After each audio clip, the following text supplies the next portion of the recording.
Miles and miles of yellow sand, treeless mountain ridges, and scorching hot sun over your head. And suddenly, something you'd never expect to come across in a barren desert. A small group of overexcited people. They're as happy as you would be if you'd won a lottery. They've just found an ancient tomb, once flooded with its walls in bad shape. But the stuff they discovered inside proves that this is the burial site of one of Egypt's most mysterious pharaohs. Historians have been hunting for his tomb for years, but no one expected it to hide ancient treasures. Fast forward. After careful examination of the site, Egyptian officials have announced the discovery of the tomb of King Thutmos II. It's the last missing tomb from Egypt's 18th dynasty. And this is also the first royal tomb found since King Tutankhamun's was discovered in 1922, in more than 100 years. A team of Egyptian and British archaeologists found the tomb in the Theban Mountains area, west of Luxor, near the famous Valley of the Kings. Before this, the site was only known as Tomb C4, but during their excavation, the team found clear evidence proving it belonged to King Thutmos II. Archaeologists actually found the entrance and main tunnel leading to the tomb in 2022. But at first, they thought it belonged to a queen because it was near the graves of Thutmos III's wives. It was also close to Queen Hatshepsut's tomb. Originally, it was prepared for her when she was just a royal wife. But everything changed when she became pharaoh. But we'll talk about this twist of fate a little later. But soon they realized that their discovery was much more significant. They found alabaster jars with Thutmos II's name and the words "deceased king" written on them. That's when they realized that the tomb was actually his final resting place. Sadly, Thutmos II's tomb has seen better days.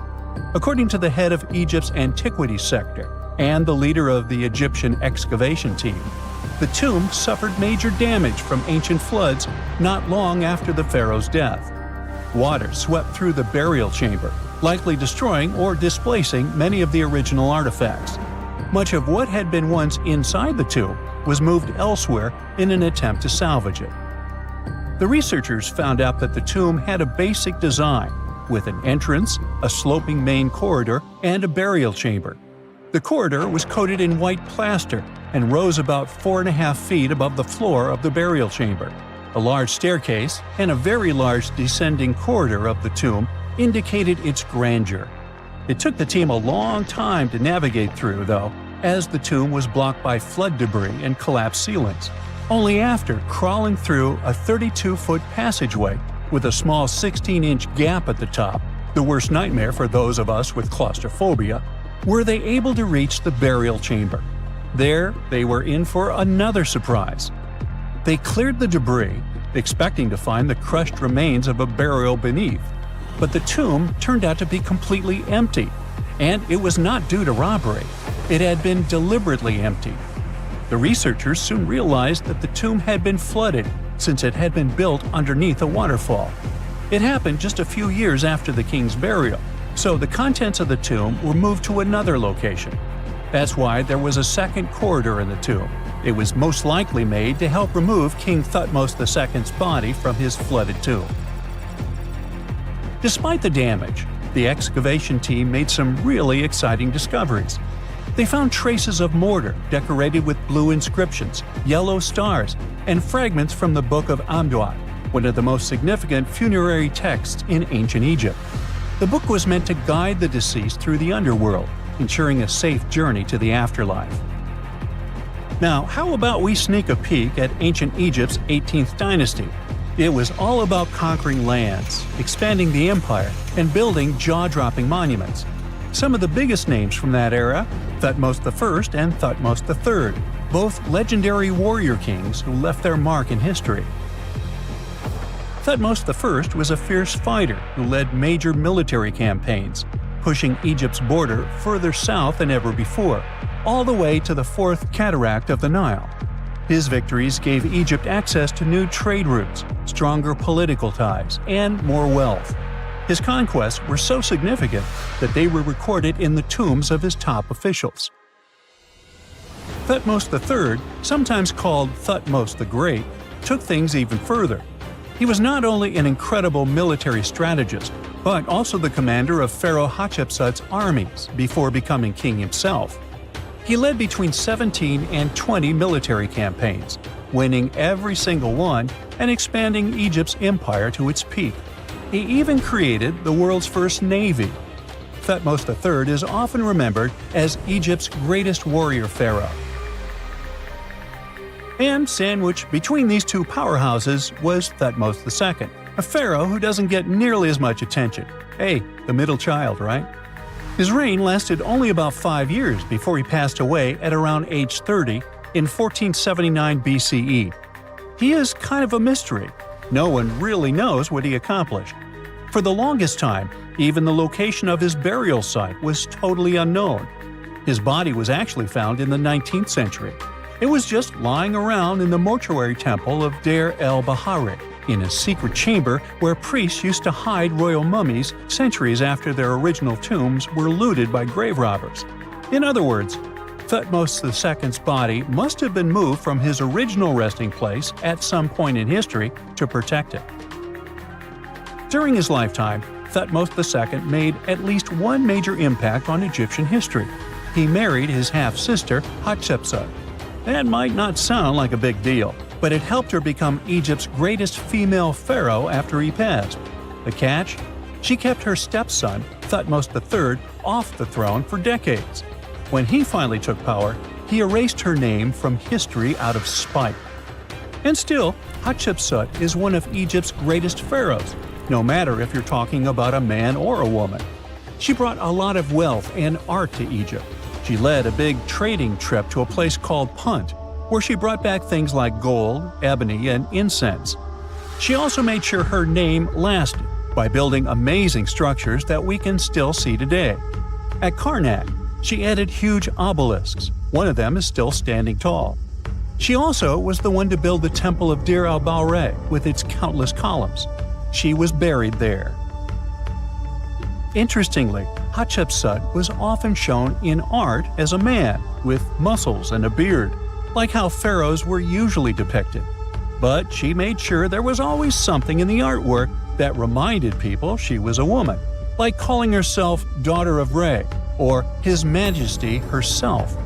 When she passed away in 1458 BCE, Egypt wouldn't have a female ruler as powerful as her until Cleopatra, about 1400 years later. According to Egypt's Supreme Council of Antiquities Secretary General, isn't that a mouthful?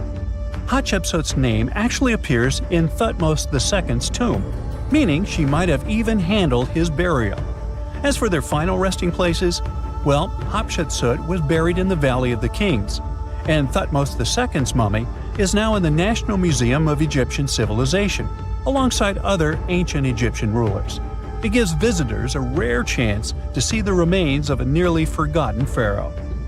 Now, experts consider the discovery of his tomb to be one of the most significant in recent years. The artifacts found there add important details to our understanding of the history of the region and Thutmose II's rule. And even though the tomb's design is fairly simple and follows the same architectural style preferred by later Egyptian rulers, its historical importance is undeniable. In any case, the mission isn't over yet. Archaeologists are now focusing on solving another mystery. Where did the rest of the tomb's contents end up? The team is determined to continue their search. Who knows what other secrets they will uncover that have remained hidden beneath the sands for thousands of years. They found the tomb of a royal doctor who lived over 4,000 years ago, a man who held pharaohs' lives in his hands. This man knew secrets that only deities and kings were allowed to hear. And yet, when they opened his tomb in 2024, there was no body, just vivid paintings untouched by time and cryptic symbols carved into stone. Who was he, and why was he buried with spells linked to a scorpion deity? The tomb was buried deep beneath the sands of Saqqara. The doctor's name was Tete-Nebefu. He lived around 4,100 years ago, during one of Egypt's most mysterious turning points, right at the edge of glory and collapse. These were the final days of Egypt's Old Kingdom. The sun still glinted off freshly built pyramids, but the shadows were already creeping in. The pharaoh, Pepi II, had ruled longer than anyone before him, 90 years. But by the end of his reign, the country was cracking.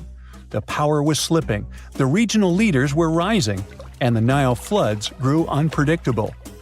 In this shaky period, the mysterious doctor thrived. His tomb was discovered by a Swiss-French archaeological team in the shadows of old pyramids. The weirdest part was that when they uncovered his burial chamber, they found no body, no golden treasures either. Unfortunately, the tomb had been robbed long ago. But what remained was something even more fascinating: the words and images left on the walls. The paintings are still vibrant, bright colors that somehow survived all those years underground. The walls show jars, containers, strange abstract patterns, and geometric shapes. And then there are hieroglyphs, lines and lines of sacred script carved with precision, like someone had poured their soul into every curve. These inscriptions revealed who Teti-Nebi-Fu truly was. Turns out, he wasn't just any doctor. He was the conjurer of Serket. Now, Serket was the female deity of scorpions, sacred and terrifying. Egyptians believed she could stop venom, heal bites, and protect the living from toxic elements. The title, Conjurer of Serket, meant Teti-Nebi-Fu was a specialist in treating dangerous stings and bites. And if he got an entire tomb for himself, he may have been Egypt's top expert in those things, a man who healed with both medicine and magic. But that wasn't all. He also held the title Director of Medicinal Plants, a title seen only once before in all of ancient Egypt. That means he knew the healing power of herbs, roots, and oils like no one else. Now, you might wonder, what plants in a huge land of sand? But in reality, ancient Egyptians used herbal medicine that would hold up in some labs today. They created pills, ointments, and inhalers. Most often they chose some active ingredient, a flavor to make it easier to take, and something to deliver it into the body. Sound familiar? And yeah, they didn't have many traditional plants, so some of these ingredients were bizarre by our standards, like using crocodile dung and acacia mixed with honey. They even had formulas for anti-wrinkle creams. And apparently, our mysterious healer was also chief dentist. This title is almost never seen in ancient records. Evidence of Egyptian dentists is incredibly rare.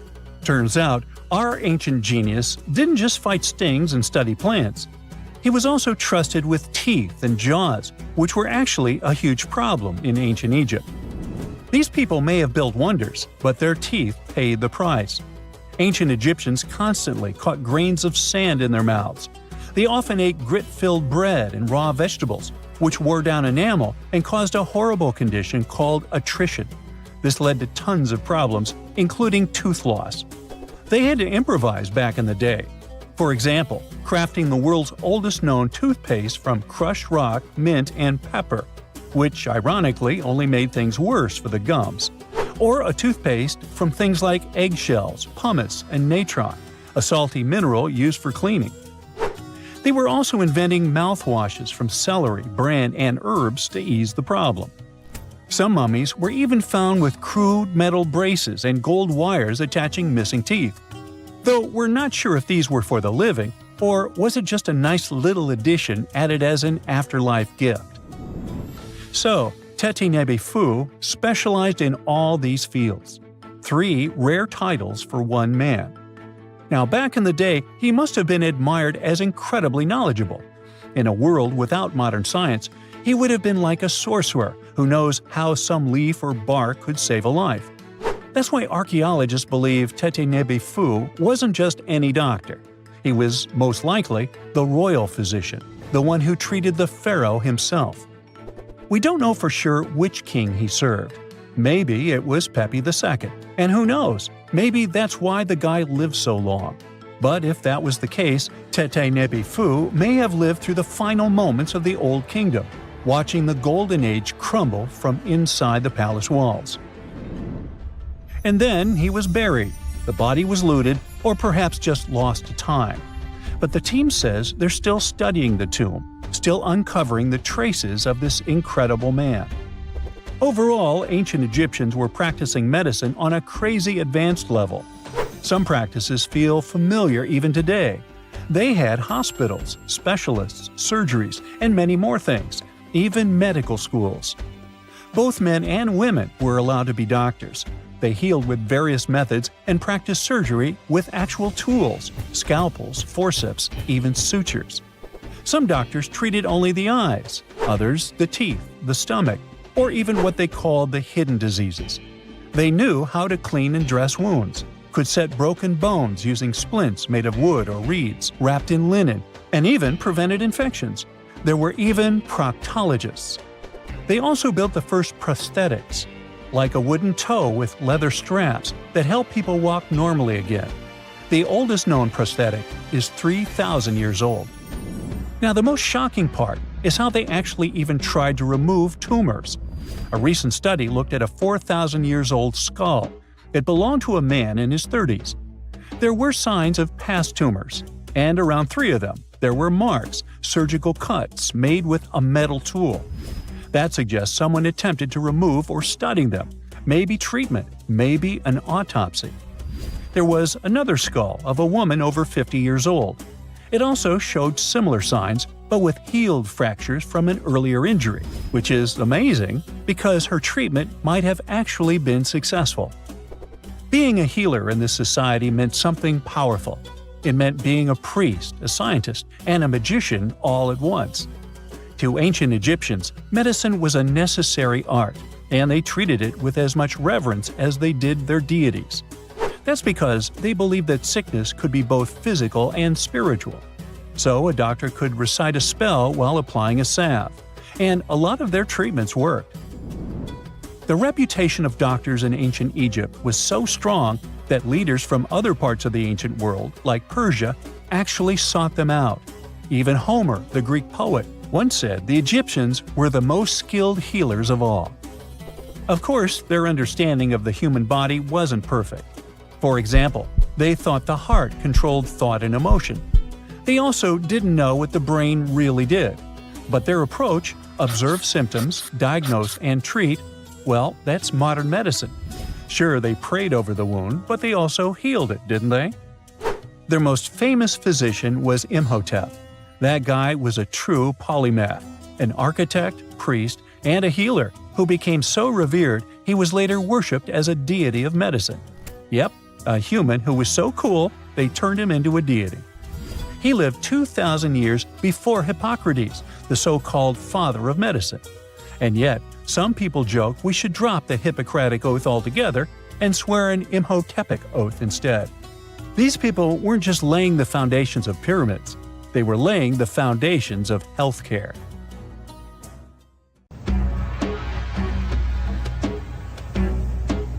This is not a dune set. This is a very real desert in Niger. Jado was probably built by the nomadic Sao people and is filled with ksars, which are fortified houses made of salt and clay, with giant walls and secret passages. Located deep in the desert, it was once a vital stop for trans-Saharan caravans, but is now a hotspot for smugglers and bandits. The site has been off-limits since 2002 due to its dangers. The origin of the ksars remain a mystery. No archaeological studies have been conducted, leaving many questions unanswered. Even today, shifting sands reveal and conceal parts of these ancient ruins, fueling local speculation about what might still be hidden beneath the desert. Speaking of connective tunnels, scientists were blown away by the discovery of lava tubes in Saudi Arabia. These underground passages form when molten lava cools down. Researchers believe that ancient nomadic groups may have utilized these tunnels to survive the super harsh desert climates. While excavating the tunnels, archaeologists uncovered artifacts, rock art, and skeletal remains. The art and animal bones show that the people who used the tunnels were probably sheep and goat herders. They're still piecing together whether these groups lived in the tunnels for extended periods or just used them as temporary shelters. The Great Pyramid of Giza has been standing for thousands of years, but it's still hiding secrets. Using special scanning technology, scientists found two hidden structures under an ancient burial ground. The first is a shallow L-shaped structure, and below it is a much larger space that could be a final resting place or a chamber. The smaller structure was filled with sand on purpose, while the deeper one might be an empty chamber. Experts believe the two are connected, possibly as an entrance leading to a secret chamber. This is big news because it might give us some more insight into who built the pyramids and why. The world is full of ancient writing, but some messages refuse to give up their secrets, like the mystery of the Bashplemi tablet. This unusual stone, pulled from a lake in Georgia, is covered in symbols no one can read. Even with modern technology, experts are completely stumped. The tablet is about the size of a book, with 60 symbols carefully carved into its surface, but 39 of them don't match any known language. Some resemble scripts from ancient civilizations in the Middle East, India, and Egypt, but none are an exact match. To make things even trickier, part of the tablet is broken off, meaning a piece of the puzzle is missing forever. To rule out a hoax, scientists studied the tablet closely. They confirmed it's made of vesicular basalt, an extremely tough local rock. Whoever carved these symbols must have been really skilled. Based on similar archaeological finds, experts believe the tablet could date back thousands of years, possibly to the late Bronze or early Iron Age. Some symbols repeat, which could mean they're numbers. Maybe it's an inventory list, a record of battles, or even an offering to the deities. Until someone cracks the code, the Bashplemi tablet remains an unsolved mystery from the depths of history. Experts are still stumped with what this Minoan disc might mean. The Phaistos disc is one of the most mysterious finds from the Minoan civilization. This 6-inch clay object, discovered in 1908, has strange spiral markings that the disc has 241 symbols on both sides, showing everything from people and animals to tools and plants. Experts have come up with many theories about what the symbols mean. Some think it's an early form of Greek. Others suggest it's a prayer or a hymn. And some even believe it could be a letter from a king in Anatolia to a Greek ruler. Let's see who will be the first to figure this out. It's always a fun day at an archaeologist's office when they find something as big as a 2,000-year-old marble head. A French archaeologist mission went digging inside an old medieval house near Alexandria in Egypt and found a statue's head depicting an old, possibly ill man. This statue dates from the last Egyptian dynasty before it became part of the Roman Empire, and the site where it was found is associated with the likes of Cleopatra and Mark Antony. For archaeologists, even the smallest finds at this site means a lot. You've heard of Lucy, right? The Australopithecus that was an early ancestor for us humans. Well, scientists found some of her species' footprints somewhere in Tanzania. The so-called Laetoli footprints are over 3 million years old. The trail stretched 88 feet and has about 70 footprints, left behind when a bunch of early humans walked across some wet volcanic ash. What's cool is that these early humans were already walking on 2 feet, like us, not all hunched over like apes. The close spacing of the prints shows they probably had short legs and a shorter stride than we do today. In an ancient Egyptian temple, archaeologists uncovered a shrine unlike any other, a place dedicated to falcons and 2 mysterious deities. One deity had a falcon's head, while the other wore a crown with a sun disk and cow horns. But the most baffling discovery was an inscription that read, "It is improper to boil a head in here." At the heart of the shrine, there are 15 headless falcons carefully arranged on a pedestal, likely as offerings to the falcon-headed deity. One theory suggests the birds were boiled first, perhaps to pluck their feathers, before being placed in the shrine, following the strange rule carved into stone. Archaeologists also found a 13-inch iron harpoon nearby. Its true purpose remains unknown, although the shrine also held remains of fish, mammals, and bird eggs, suggesting that the rituals may have included feasting. And speaking of ancient Egypt, meet Hathor. Scientists named her after the ancient Egyptian deity of motherhood, music, and singing. This wooden statue, housed at the Metropolitan Museum of Art, was thought to be just a beautiful artifact, until a surprising secret was uncovered. Using an X-ray machine, experts found a mechanical operating system inside it, with pulleys and axles connecting her shoulder to her left leg. When activated, the system made her hand raise and lower, an engineering marvel from over 3,000 years ago. The statue was created during Egypt's Middle Kingdom, around 1800 BCE, and is often compared to 19th century automata due to its advanced design. It's believed the statue was used in religious ceremonies, symbolizing Hathor's role in dance and music.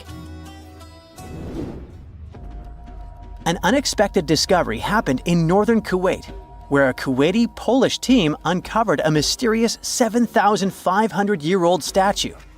The statue features an elongated skull, no mouth, narrow eyes, and a flattened nose.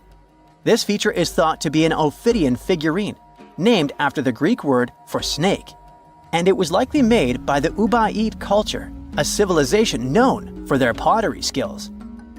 While no one knows exactly what role this weird statue played, it might have been linked to rituals or symbolic practices. Some scientists think these figurines, found in homes or final resting places, were tied to important cultural beliefs. We couldn't mention unresolved mysteries of this world without speaking about these elongated skulls. In the deserts of Peru, researchers uncovered 5 ancient skeletons, 2 with unnaturally elongated skulls. While head shaping was common in many cultures, these skulls defy explanation. Local legends tell tales of the so-called gentiles, a mysterious race banished underground by the powerful deities. Some say this is what the skulls represent. Others think this is some type of genetic anomaly, which was confirmed after finding an infant skull, too large to be artificially shaped. In 1936, British Egyptologist Walter Bryan Emery found a small object in the desert that made people debate whether it was an elaborate stone model of a flying saucer or even a hyperdrive from a spaceship that belonged to some advanced civilization that visited the Earth. Emery spent years excavating sites along the Nile River Valley, especially in the huge ancient necropolis of Saqqara. He found countless treasures from ancient Egypt, and the most bizarre one was definitely from the tomb of a high official, Sabu. Historians don't know exactly who he was for sure. Some sources say he was a king's son. His burial at Saqqara means he was an important figure in the royal court. There are no records from this early period he lived in, so Sabu's role and fate are still a mystery. Inside his tomb, scientists found 7 funerary chambers, each filled with traditional grave goods: animal bones, flint tools, pottery, ivory objects, and stone bowls. And then there was a strange, broken artifact that became famous as the Disc of Sabu. It resembles a shallow, round-bottomed bowl, but with 3 delicately carved, curved lobes spaced roughly 120 degrees apart around its perimeter. These lobes are separated by 3 holes, and at the center, there's a thin tube. The material used to build the disc is metasiltstone, or schist. This type of rock is fragile, highly porous, and super difficult to carve. It flakes easily and crumbles under pressure. So how they made the disc out of it with rather simple stone and copper tools from 3000 BCE is still a mystery. The next big question is why they decided to bury Sabu with it. Perhaps if we knew its true purpose, it would make more sense. When it was first discovered, archaeologists thought it was nothing more than a vase, an incense burner, or a ceremonial decoration. But those who took a closer look from the point of view of an engineer decided it could actually be a component of a larger mechanism. An amateur historian made an exact copy of the artifact with a 3D printer, and it turned out that the disc of Sabu was an ancient impeller, a crucial part of a centrifugal pump. When they put it in a housing and span at high speeds using the small central shaft, the disc was able to displace water. When it was tested without a housing, the disc created a powerful vortex. It became clear that the curved lobes and slightly concave shape of the disc weren't random. It was probably all engineered to move water with remarkable efficiency, like a powerful pump mechanism. Ancient Egypt's entire civilization depended on irrigation. Later dynasties perfected basin irrigation and managed to control the rise and fall of the Nile to take the most from agriculture. So, the engineers of the first dynasty may have been experimenting with advanced irrigation techniques thousands of years earlier than scientists previously thought. But then again, some people have doubts schist is strong enough to be used for a pumping mechanism. They suggest that artisans from Egypt's first dynasty were trying to recreate an even older object, using whatever tools and materials they had. It could be a stone replica of something originally made from metal, possibly belonging to a civilization far older and more advanced than ancient Egypt itself. One Swiss author takes this idea even further and proposes that the disc is a copy of a component from an extraterrestrial spaceship's hyperdrive, or stone model of a flying saucer. One French researcher believes the disc of Sabu was part of a secret massive factory system to manufacture sodium carbonate inside pyramids. Some people suggest that the disc may have been a primitive tool for weaving ropes.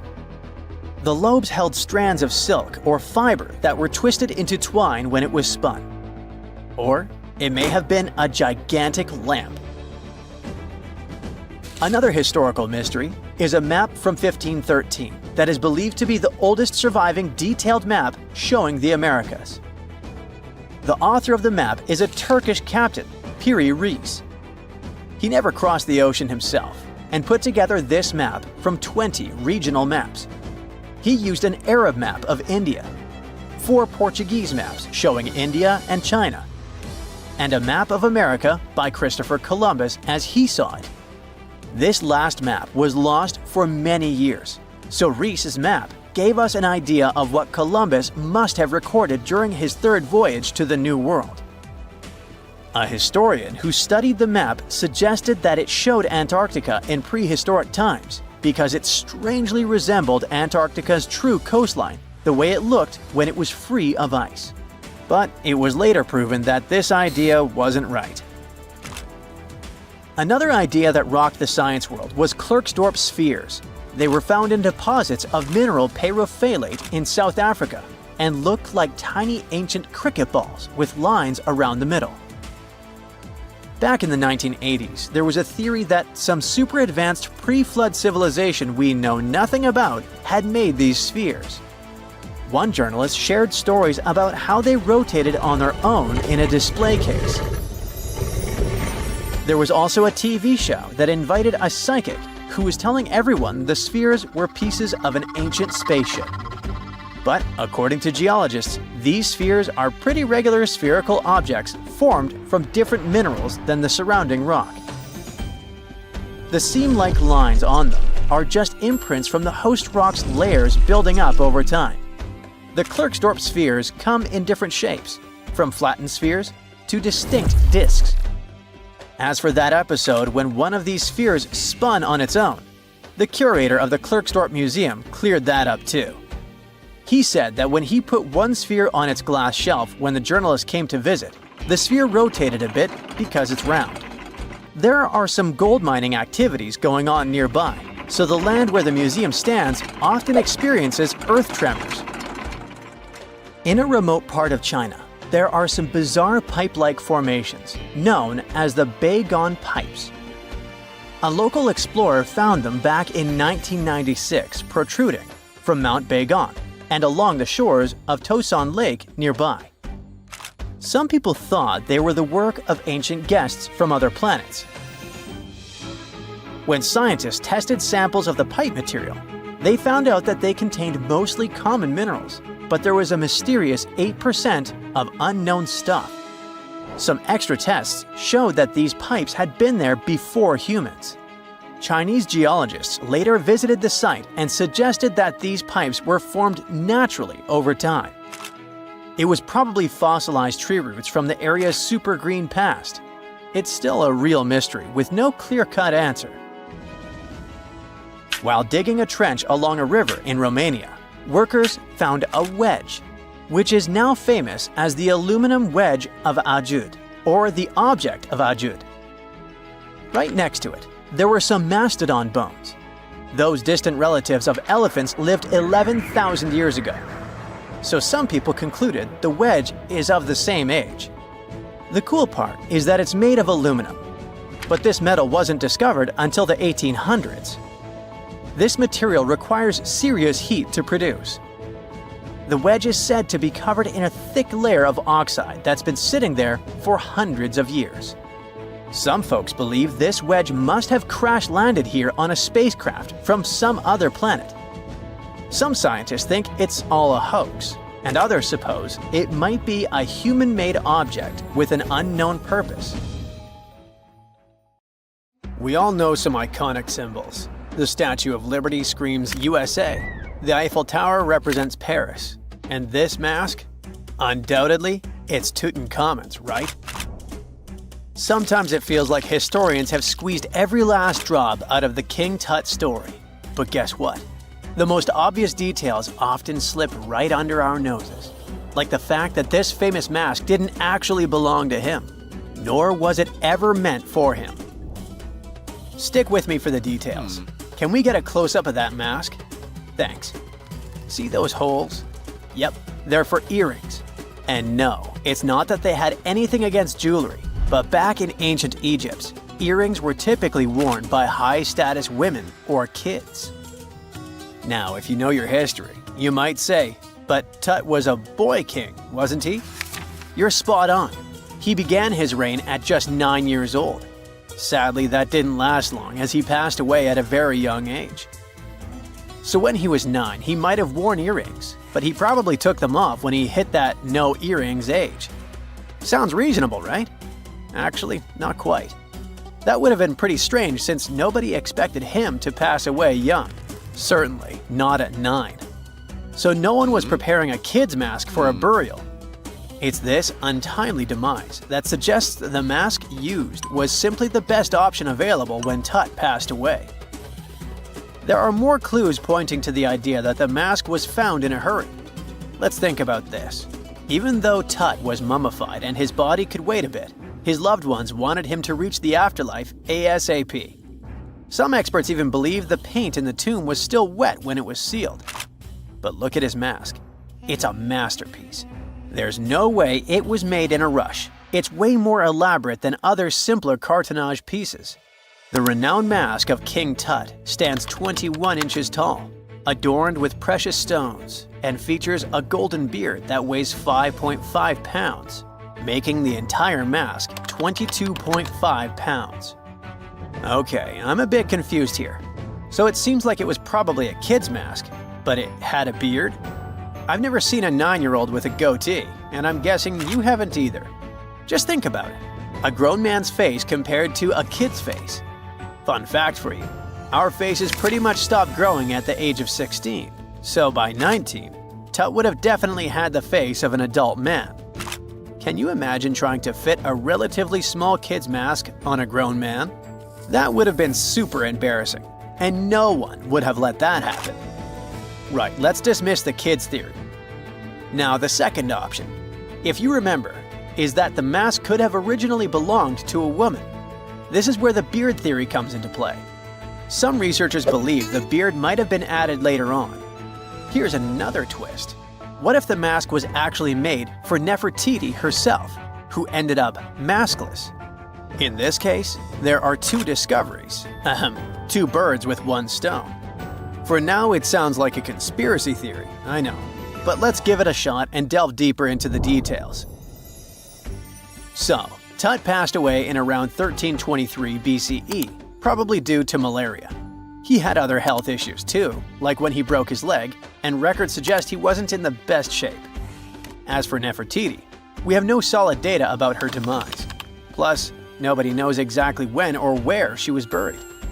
The supposed year when she passed away is around 1330 BCE, but she could have lived longer, and the mask was intended and prepared for her. Or maybe they just took her mask right from the burial chamber. After all, they were family. Well, sort of. She was said to be his stepmom, having been married to Akhenaten, who was likely Tut's father. But this is not 100% accurate. Some scientists doubt it. Ah, these ancient Egyptian families. It's hard to keep track of who's who. I know, you're not yet convinced that Tut wore a lady's mask. Let me share one more theory with you.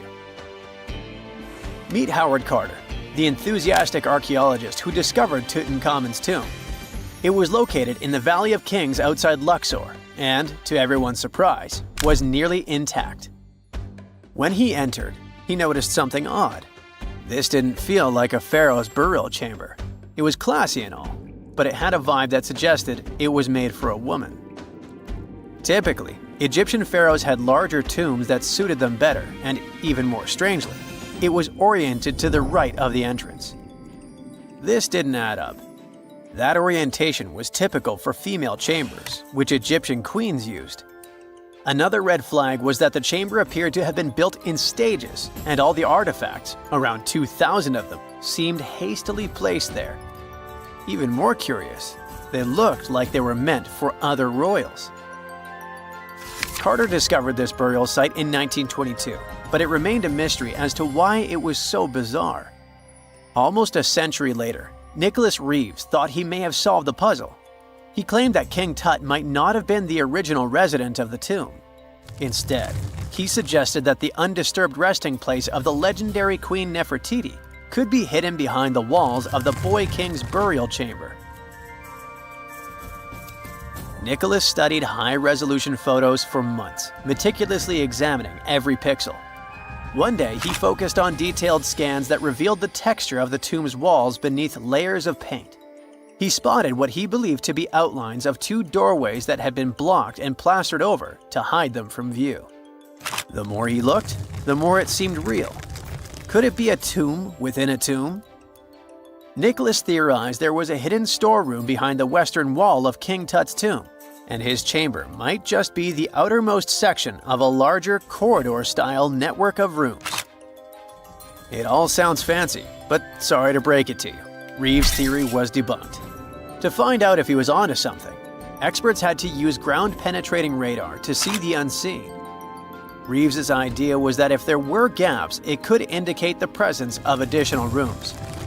And at first, in 2015, one expert even thought he had found a hidden room. But the glory didn't last for long. A year later, after double-checking, it turned out there were no hidden doorways. By the way, Nefertiti isn't the only legendary woman from Egypt whose burial site remains a captivating mystery. There's a cool legend about Cleopatra that you might enjoy.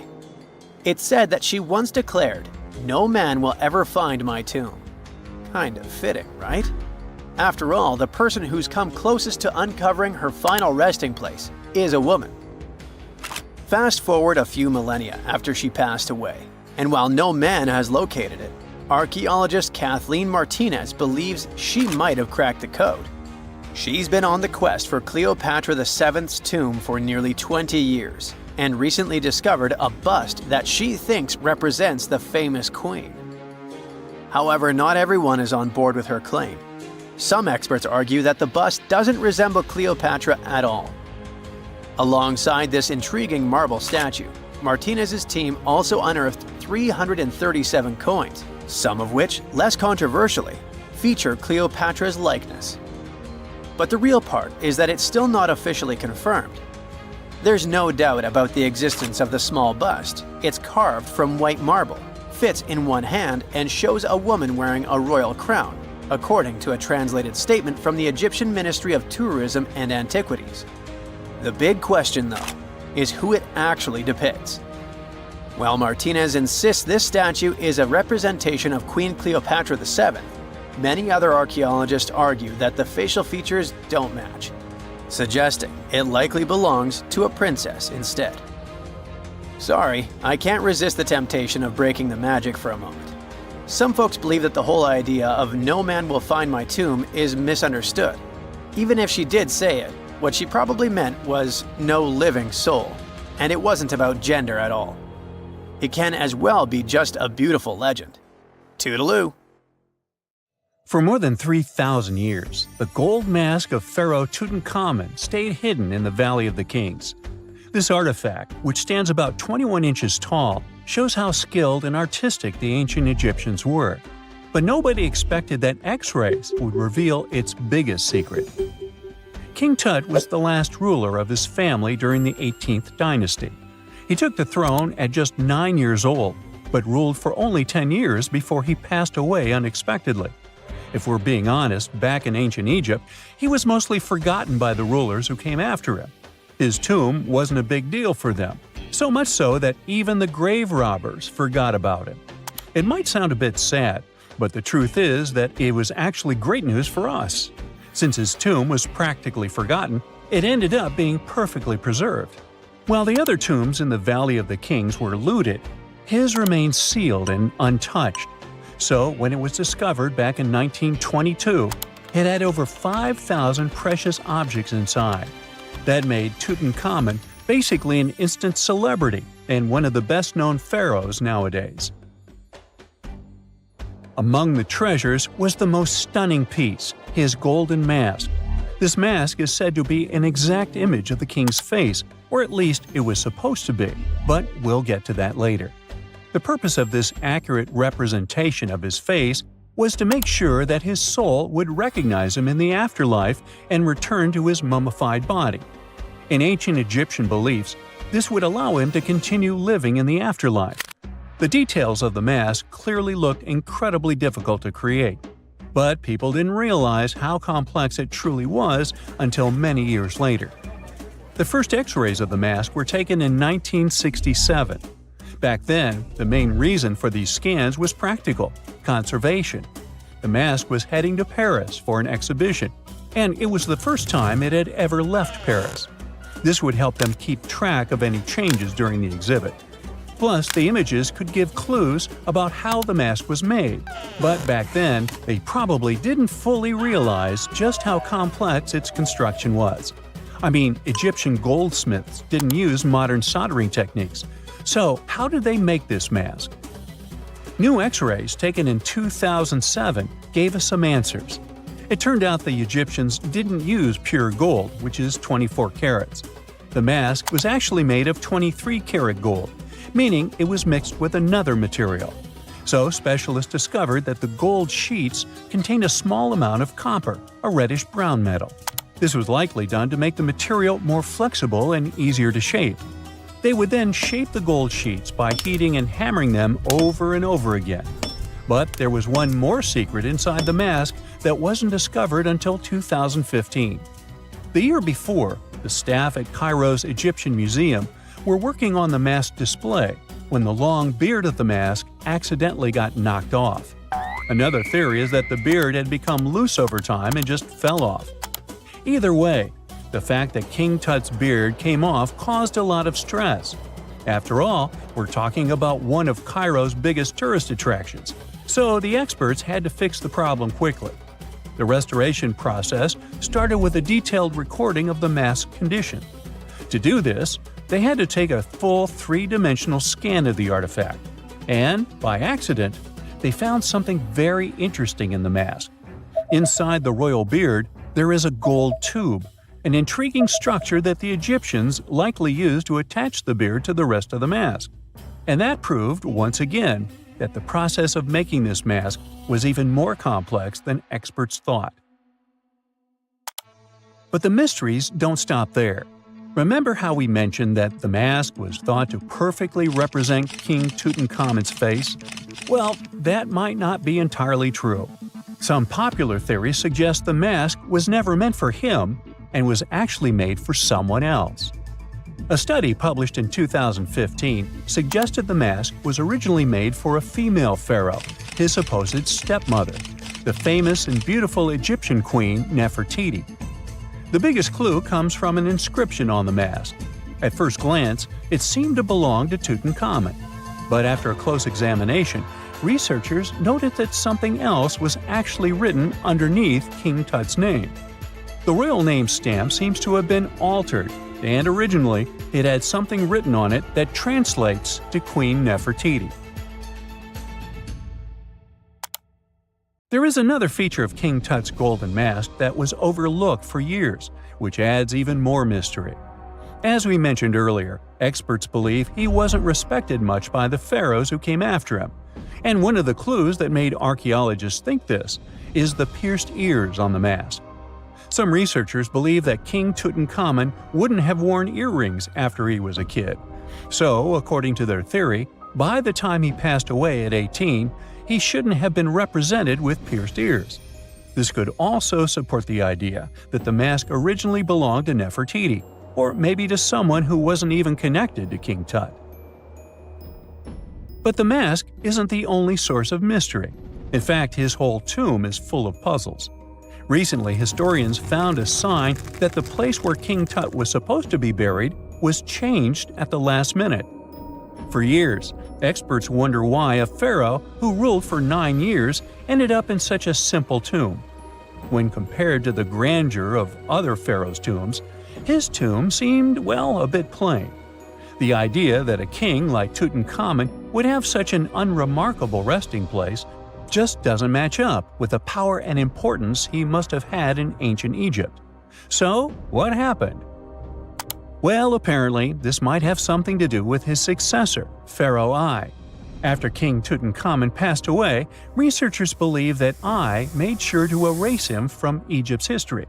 So, one theory suggests that he was probably behind the quick decision to place King Tut's body in a smaller, less impressive tomb. When experts looked at I's own tomb, they found something interesting. There is a large wall covered in painted baboons. This is the same type of artwork found in Tutankhamun's tomb. It seems like the same person might have chosen the artwork for both tombs. Now, the design and decoration of the two tombs are almost identical, suggesting there was a shared hand behind both. But there is one key difference. I's tomb is fit for a king. It's much bigger and more impressive, even though the style and artwork are similar to what you see in Tutankhamun's tomb. So the theory suggests that I decided what went into both tombs. Since Tut passed away unexpectedly at a young age, his grand tomb wasn't finished in time. Normally, pharaohs start building their tombs while they're still alive to make sure everything is perfect. But Tut passed away when he was just 18, so there wasn't enough time. I may have taken advantage of the situation, ordering a smaller tomb for Tut and keeping a larger one for himself. Experts believe this theory explains why Tutankhamun's tomb is so simple and how I managed to wipe his memory from history so easily. But in the end, the story of King Tut's mask and tomb is full of mystery and intrigue. Each new discovery sheds more light on what really happened all those years ago. But one thing is for sure, the secrets of ancient Egypt still have much to reveal, and King Tutankhamun will continue to fascinate people for years to come.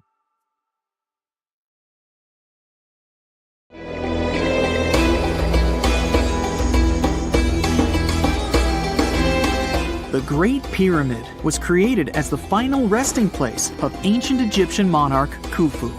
According to legend, French leader Napoleon entered the Great Pyramid and came back out looking shaken and super pale. He never revealed what he saw inside, but whatever it was is said to have affected him for the rest of his life. When Napoleon entered the pyramid, He would have walked through a super tight and ascending passageway. He'd then go through another passageway, known as the Great Chamber. This corridor would have been much taller than the previous one, and would have cobbles too. He'd then reach the King's Chamber, the centerpiece of the Great Pyramid, which was lined with huge blocks of granite. But it wouldn't have looked as grand as we might imagine. There are no hieroglyphics decorating its walls, as Egyptians only began decorating the burial chambers of pyramids much later on. The pharaoh's tombs deep inside the pyramid would have also been filled with treasures, from chunks of gold to the world's most expensive jewelry. But this would have all been looted a long time ago. The only thing that probably would have been left in there would have been a huge sarcophagus, which would have once contained the king's mummy. He'd also have to walk past the queen's chamber. This room most likely didn't hold any queens though, as pyramids were usually only built for one person. There are mysterious tunnels leading from here. To this day, no one is really sure what they're there for. And that's not the only mysterious and creepy thing Napoleon may have encountered, as stories of pharaohs leaving ancient curses on pyramids go way back. Many pyramids had warnings written on the outside, telling of horrifying things that would happen to those who entered and disturbed the peace. We might not know what exactly Napoleon found in the Great Pyramid that scared him so much, but we know for sure what was found in Tutankhamun's tomb. Tutankhamun was an ancient Egyptian pharaoh who was only 8 or 9 years old when he took to the throne. He became a cultural phenomenon when his tomb was discovered almost completely intact in 1922. His pyramid sits in the Valley of Kings in Thebes, modern Luxor, which is in Egypt. Unlike the Great Pyramid, Tutankhamun's tomb was covered in beautiful wall decorations. The walls told the story of how he would travel to the afterlife through the underworld. Egyptians believed all people would have to take this journey, so they would fill their tombs with objects and paintings to help them get there. There'd also be spells painted on the walls. They believed this would help people pass over to the next realm. The journey would be pretty long, and for that reason, the ancient Egyptians would also fill the pyramids with food. Tutankhamun's pyramid was filled with 8 fruit baskets. They even found something called gingerbread fruit in there. The rooms were jam-packed with furniture, statues, clothes, and staffs, amongst a whole bunch of other things. You'd likely find a lot of clothes and expensive jewelry in the pyramids as well. The ancient Egyptians wanted their ancestors to travel in style to the afterlife. They put Tutankhamun in his final resting place with over 50 pieces of clothing, all of the highest quality. There were tunics, scarves, gloves, and headdresses, and a ton of jewelry. Bracelets, pendants, necklaces, rings, and scarabs for protection were all found inside. Each of them was made of gold or precious stones. There were also fans made of ostrich feathers to keep the old pharaoh cool in the hot Egyptian sun. But the temperature inside the pyramids never actually went above 68 degrees Fahrenheit. The ancient Egyptians developed a super cool air conditioning system that we don't fully understand even today. Tutankhamun's pyramid also contained 130 walking sticks made from ebony, ivory, silver, and gold to help him on his journey. There were 3 chariots hidden away in case he got tired of all the walking. They also put 11 boat paddles inside, but there was no sign of any boat. The pyramids would be littered with the pharaoh's favorite scents and perfumes. During the excavation of Tutankhamun's pyramid, it quickly became clear that it had been robbed during ancient times. There was damage to doors and traces of oils left in empty jars. It looks like someone raided the pyramid for gold and the scents, perfumes, and oils that had been left for King Tut. There was still a bit of perfume, which was made from coconut oil and frankincense, left in one bottle. It seems like Pharaoh Tutankhamun loved board games. There was an ivory traveling set of senet in his pyramid. Although we don't know for sure exactly how to play it, we have figured out it was sort of an ancient Egyptian version of backgammon. It looks like it was a 2-player game where the goal was to knock your opponent off the board.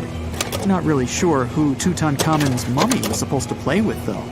The ancient Egyptians had some rituals that may seem pretty strange to us. For example, they used to shave their eyebrows off if they ever lost a cat. So it's not too surprising they put some really weird things inside pyramids. Archaeologists discovered a collection of mummified cats and scarab beetles in pyramids that date back more than 4,000 years. They were found in the pyramids of Saqqara, which is south of Cairo. They also found a bunch of makeup kits and mirrors inside. Makeup was worn proudly by both men and women in ancient Egyptian times. Eyeliner was the most popular cosmetic. The Rosetta Stone was one of the best discoveries ever made in pyramids. It was found by our man Napoleon Bonaparte and his team. It's a black granite rock that dates back to 196 BCE. It's transcribed in Greek, Demotic, and hieroglyphic.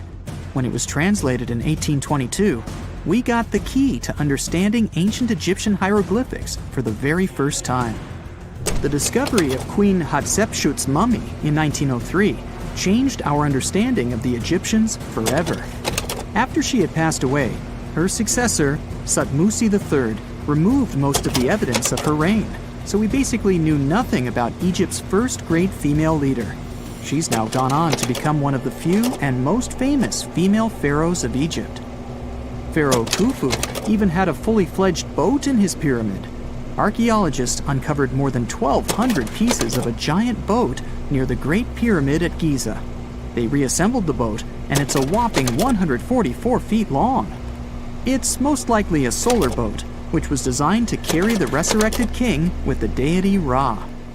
Fun fact, the Pyramid of Giza is the last remaining of the 7 wonders of the ancient world. The other 6 are the Hanging Gardens, the Colossus, the Temple of Artemis, the Mausoleum, the Lighthouse, and the Statue of Zeus. This pyramid was also the world's tallest man-made structure for 3,800 years, and it's the biggest pyramid in Egypt. It took a staggering 2.3 million blocks of limestone, and some weighed as much as 80 tons. It took an incredible 100,000 laborers and a whopping 23 years to build. Its original height was a mega 480 feet. In 2017, archaeologists discovered something weird about Egypt's Great Pyramid. There's a hidden void that's at least 100 feet long, and no one really knows why it's there or what's actually inside it. The weird void is the first inner structure discovered within the 4,500-year-old pyramid since the 1800s. Scientists used cosmic rays to detect the massive hole, but are still no closer today to finding out what's inside. The ancient Egyptians took a lot of care building the pyramids, and everything was strategically placed and structurally sound, so it's super unlikely that this hole is due to blocks falling over time. Loads of pyramids also contain small model figurines called ushabti. These represented attendants. They believed they would come to life to serve the pharaohs in the afterlife. But it's amazing that all this stuff actually fit inside.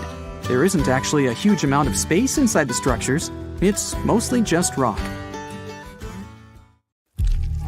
When you hear the word mummy, you might get a chill down your spine.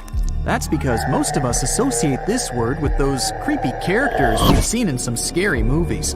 But in reality, mummies have helped us understand a lot about ancient civilizations, their rulers, and about how people used to deal with losing their loved ones. The people most famous worldwide for their mummies are the ancient Egyptians. They believed that some sort of existence after passing away was possible, if certain conditions were met. That's why they insisted on preserving the human body through the process of mummification and placing the mummy in a furnished tomb, kind of like giving it a fully functioning apartment of its own. Why did they believe in this? Well, because they were deeply connected to their natural environment for the most part. They saw the natural cycles around them, like how the sun rose every day, followed by the moon, or how new life was always sprouting from plants, even after they had wilted away. They also believed that the powerful spirit Osiris, who represented the cycle of passing away and resurrection, played a role in this process. To prepare for the afterlife, the ancient Egyptians followed certain rituals, like mummification, which involved using materials like honey, resins, and incense to preserve the body. There's no other mummy more popular than that of King Tut. He was a young pharaoh who ruled over 3,000 years ago in Egypt. The problem with discovering ancient royal tombs is that most of such burial sites were previously robbed. People knew ancient rulers had been left with many valuable belongings, so those locations became vulnerable to thieves. When King Tut's tomb was opened in 1922, people were excited because it had not been robbed, like many other previously discovered royal tombs. That's how well hidden it was. Inside, his mummy was encapsulated in a total of 3 coffins, including one made of gold. The objects found in his tomb showed us what ancient Egypt was like, and studying his mummy also helped us learn about the culture and practices popular at the time when he passed away. We also learned about his family by looking at his DNA. Scientists were able to discover that he had had a disease called malaria and a problem with his foot that might have made it hard for him to walk. Ramses II was another pharaoh in Egypt who ruled for 68 years, which was quite a lot back in the day. He was known for his expansion campaigns and building projects. Many objects from his time as a ruler still exist today, including a large statue of him. Ramses II was about 6 feet tall and lived to be about 90 years old. After looking at his mummy, scientists concluded that he may have had a medical condition that affected his spine. Now, remember those thieves I mentioned before? They are probably the reason why Ramses II ended up in a plain coffin in a secret collection of royal mummies at Deir al-Bahari, which was rediscovered in 1881. Thankfully, archaeologists were able to identify him because his journeys had been recorded on his wrappings. The process was really tedious too. In fact, in ancient Egypt, the mummification process could take a staggering 70 days to complete. A special person would say a very specific speech while delicately handling the body and drying it out using a type of salt called natron. They also used linen and resin to make the body look more lifelike and to wrap it in cloth. The tomb was equally as important for ancient Egyptians.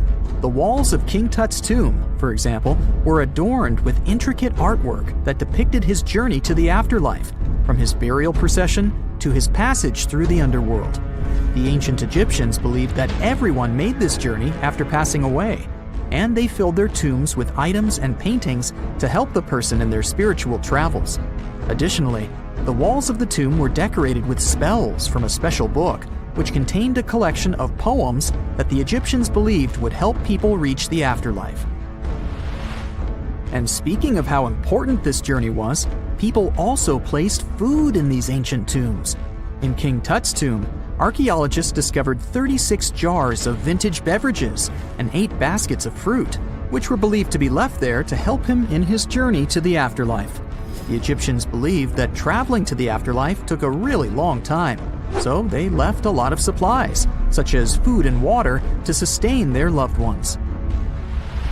Pharaohs also generally had numerous luxurious garments and beautiful jewelry in their tombs to ensure that they would have a fashionable journey.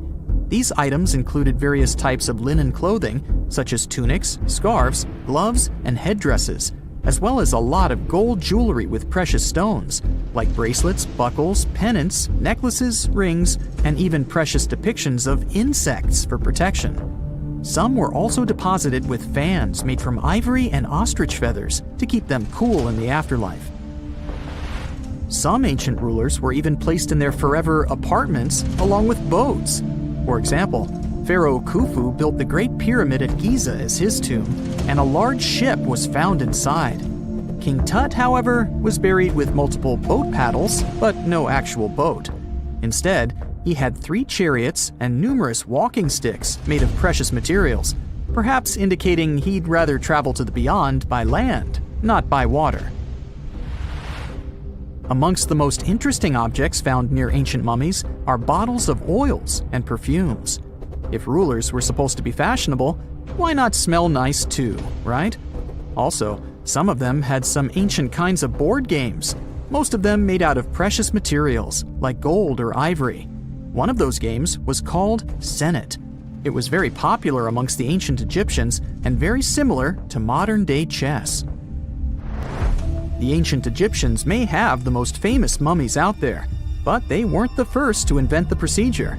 In fact, it all started in South America with an ancient civilization named the Chinchorro. As far as we know today, these people were the first to mummify their loved ones that had passed away. They did it somewhere around 2,000 years before the Egyptians started their own rituals. Sure, we can tell a lot about ancient rulers by studying these mummies, but until recently, we had no idea what they really looked like during their lifetime. Not so long ago, though, some very special mummy paintings were found by archaeologists studying ancient Egyptian objects. These mummy portraits are highly detailed paintings of individuals that were made while they were still alive. Such paintings were often painted on wood, as opposed to the classical portraits we all know about, which are painted on canvas. They are known for their realism and beauty, and have even been used by researchers to diagnose diseases by comparing them to the corresponding mummies. Some of these portraits also include depictions of jewelry, which was later found on the mummies. The recent discovery of these mummy portraits in Central Egypt is significant, as it marks the first time in over a century that such paintings have been found. Mummies appeared all around the world naturally, too. Mummification can occur without people intervening because of natural conditions, like extremely cold or hot environments, places with a lack of oxygen, or accidental exposure to chemicals that preserve the body. These conditions don't allow bacteria to grow, resulting in the body remaining more or less intact. Famous Otzi was one of these mummies. We know today he was a man who lived around 5,000 years ago in Europe. But upon his discovery in the Alps in 1991, Austrian authorities initially believed that he was a modern mountaineer because of how well preserved the body was. However, after the Iceman was removed from the glacier, it was determined that he was actually from the Copper Age. Egyptian archaeologists made an extraordinary discovery near Cairo just recently. Drumroll, please. The most ancient and most complete mummy yet discovered in the country. Yes, they were keeping it under wraps. The 4,300-year-old mummy was found in a group of tombs close to the step pyramid of Djoser, dating back to the Egyptian Old Kingdom. It was covered in layers of gold. The team also found several other tombs, including one belonging to an ancient Egyptian official and another belonging to a secret keeper who had the power to perform special ceremonies. Another interesting tomb was that of a writer, which featured the largest statues ever found in the area. This vast burial site is also home to more than a dozen pyramids and resting grounds. Probably one of the most famous mummies in the world is that of Hatshepsut. She ruled Egypt like a boss for around 20 years, building all sorts of impressive buildings and creating new trade routes. But when archaeologist Howard Carter found her tomb in the Valley of the Kings, her sarcophagus was empty. However, Carter did find two coffins in another tomb, one of which belonged to Hatshepsut's wet nurse and the other to an unknown woman. In 2006, a team of specialists decided to investigate whether that mysterious lady was the queen herself. They found a molar tooth in a wooden box with Hatshepsut's name on it, and when they compared it to a gap in the mummy's mouth, it was a perfect match. Ramses II was a pretty impressive ruler, but it was his mummy that eventually made history. Now, we don't hear too much about his daddy. Okay, I'll stop. Ramses is considered to be the most powerful pharaoh in all of Egypt, as he reigned for a whopping 6 decades. He also lived to be over 90 years old. Now that's pretty amazing, considering the time he lived in. Ramses II supposedly had over 100 offspring too. Talk about a big family. When he passed away, his body was originally buried in the Valley of the Kings, but some sneaky guys tried to rob his tomb of all his treasures. Officials back in the day weren't having any of that though, so they moved his body to a secret location to keep it safe. Fast forward to the 1800s, and Ramses II's mummy was discovered along with a bunch of other rulers and important officials. But it wasn't in the best condition, so archaeologists flew it to Paris to get it, pampered. Problem was, he couldn't just be transported into another country. The only solution available was to give Ramses II his own passport. His occupation was listed as king, and the document even featured his photo. You know, most mummies aren't necessarily known for having the most hydrated skin. But that of an ancient woman, also known as Lady Di, proves otherwise. No, not that Lady Di. This wealthy lady from ancient times was discovered in an ornate tomb in 1971, and she looked fabulous, if we can say so about a mummy. Thanks to the special conditions in her tomb, like the moisture in the environment and the lack of oxygen, her body was almost perfectly preserved. Her skin was soft, her hair was on point, and she was still flexible. The museum that now proudly displays her mummy also shows a ton of fancy items that were buried with her, like dinnerware and musical instruments. Archaeologists investigated the mummy further and discovered that she passed away from a heart attack at around 50 years old. Even though it hasn't been around for over 2,000 years, Lady Di is still making history. The mummy of Otzi the Iceman was discovered in the Alps in 1991. Austrian authorities initially thought he was a modern mountaineer because he was so well preserved. Turns out, he was actually from the Copper Age. He was found in a mountain pass over 10,000 feet above sea level. Through studying his mummy, we've learned so much about life in Copper Age Europe. For example, we know that he was a native of Central Europe and enjoyed eating meat. He also suffered from arthritis, narrowing arteries, and intestinal problems. But he likely used acupuncture and medicinal herbs to treat these conditions. And apparently, he was pretty handy with tools. He sharpened them just days before his untimely demise. Who knows if he was expecting trouble or just getting ready for some routine work. Now, King Tut and his story is most likely the one that made all mummies famous. This pharaoh passed away at the young age of 19, more than 3,000 years ago. But his mummy is still one of the most well-known in the world. When his tomb was opened in 1922, people went wild because it was still intact, unlike many other royal tombs. It had some seriously blinged-out coffins, including one made of solid gold. Not only did Tut's tomb give us a glimpse into ancient Egyptian history, but his mummy also taught us a lot about the time he lived in. DNA analysis helped identify his parents and revealed that the pharaoh had a rare bone disorder that might have made walking a bit tough. Now, Ginger is most likely one of the coolest mummies you'll ever hear about. He's like a time traveler from 5,000 years ago who's still looking fly with his golden hair and perfectly preserved nails. Ginger was discovered in Egypt and is believed to be the earliest known mummified body. Before people even knew about mummification, they used to place bodies in shallow graves in the hot, dry sand. And since the sand absorbed all the water, bacteria couldn't reproduce and the body was preserved naturally. Now, scientists are not sure if Ginger's preservation was intentional or not, but since he was buried with some pottery vessels, it's likely that whoever buried him knew some serious preservation techniques. If you want to meet Ginger in person, he's currently chilling at the British Museum. One Dutch art collector bought a statue from Asia and ended up finding a weird discovery. The statue contained a mummy hidden inside. Unfortunately, the body was too fragile to move, so they had to leave it there. The coolest part is that this mummy is over 1,000 years old and was on display for 200 years before being encased in the statue. When scientists did a CT scan, they found out that the mummy was filled with paper scraps covered in writings. Experts think he might have done this thing called self-mummification, which is a pretty intense process involving a special diet and tea that makes your body less prone to bacteria. Only a few people could handle this ritual, and those who managed to do that were seriously respected. No other Egyptian queen has baffled scientists and historians like the stunning Nefertiti. Based on her statues, she was known for her slender neck, wide eyes, and high cheekbones. Her name translates to "the beautiful woman has come." Talk about living up to your name, huh? Even though she wasn't a pharaoh herself, Nefertiti still managed to leave a lasting impression. Written records suggest that, as a wife and queen, she held an incredibly influential role. Because of her power, she was indeed admired, but she also managed to make quite a lot of enemies throughout her life.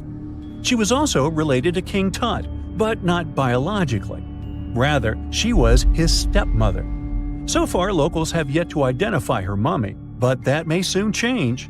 A local Egyptologist who has been busy excavating tombs in the Valley of the Kings has found 2 mummies that he believes could be Nefertiti and her daughter.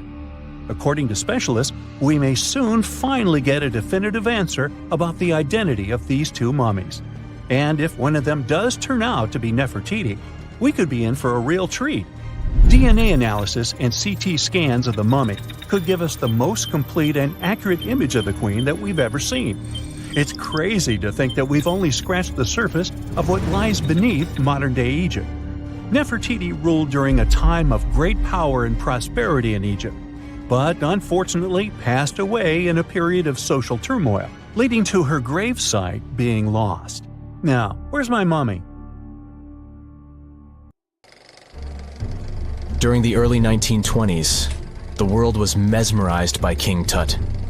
A British archaeologist, Howard Carter, discovered the young pharaoh's tomb in Egypt's Valley of the Kings, 1922. But the public wasn't only interested in gold and jewelry. The press wrote about the curse of the pharaohs, but was it true? Was an ancient curse really the reason everyone entering the pyramids lost their lives? At the time, this was the only explanation for a series of unexplained passings. The man present at the opening of King Tut's burial chamber, George Herbert V, Earl of Carnarvon, lived only 5 more months after the discovery. He had also sponsored the dig. In comes Sir Arthur Conan Doyle. You probably know of him, the English writer behind Sherlock Holmes. He claimed that an evil elemental caused the explorer's demise. He must have been joking, right? Unfortunately, no. The newspapers continued to blame the pharaoh's curse after every Egyptologist left this world. These are the scientists who study the ancient cultures of Egypt. The archaeologist who opened King Tutankhamun's tomb passed away full 17 years after the discovery. The reason for it wasn't a secret: Hodgkin's disease. Yet again, journalists around the world wrote of a curse. This was getting ridiculous. But science must have had a rational explanation, right? Well, it did. And that explanation was common mold. Harmful fungi, Aspergillus, can survive for ages in sealed tombs. When humans inhale them, there's a high risk of infection in people who have a weakened immune system. Today, doctors believe this is what happened to the unfortunate explorer more than a century ago. Scientists now know that this type of fungi grows especially well on grain. And King Tut's tomb was full of offerings in the form of baskets full of raw grain and bread. Researchers discovered other varieties of fungi on ancient Egyptian mummies. These molds can easily cause some nasty consequences for humans. The danger of rotting organic material is real. Just look inside your fridge. Any food leftovers you have there start to go off after just 3 to 4 days. You can imagine what happens to food in a sealed chamber after thousands of years. Food is just one kind of organic material. There is also wood. If you expose it to water or even moisture in the air, it starts to deteriorate. You don't have to travel to Egypt to see the effects of this process. Any abandoned building in your neighborhood can serve as an example. When a piece of wood gets wet and has no way of drying out, there is going to be damage. From fungi to wood-boring insects, the list is long. Rotten wood presents a huge structural issue. Beams and floor panels are all made of timber, so you better not go inside a failing building. You can easily lose your footing. But this is just the tip of the iceberg. The building materials since the time of the pharaohs have changed, but so have the dangers. One of the best examples is asbestos. Until the 1970s, most home insulation materials contained this substance. It was in everything, from boilers to soundproofing. This microfiber provided excellent heat insulation. But then, the United States banned asbestos in 1989. The UK did the same a decade later. The reason for it is that asbestos becomes a health hazard when it gets damaged. When humans inhale asbestos fibers, they can get seriously sick. Abandoned strictures are full of this material, and there is no one to maintain them. You see the danger now. Another material is also common in old buildings: lead. Ancient Romans used lead piping to channel spring water into their homes. They also cooked in lead vessels, which was probably not the wisest of choices.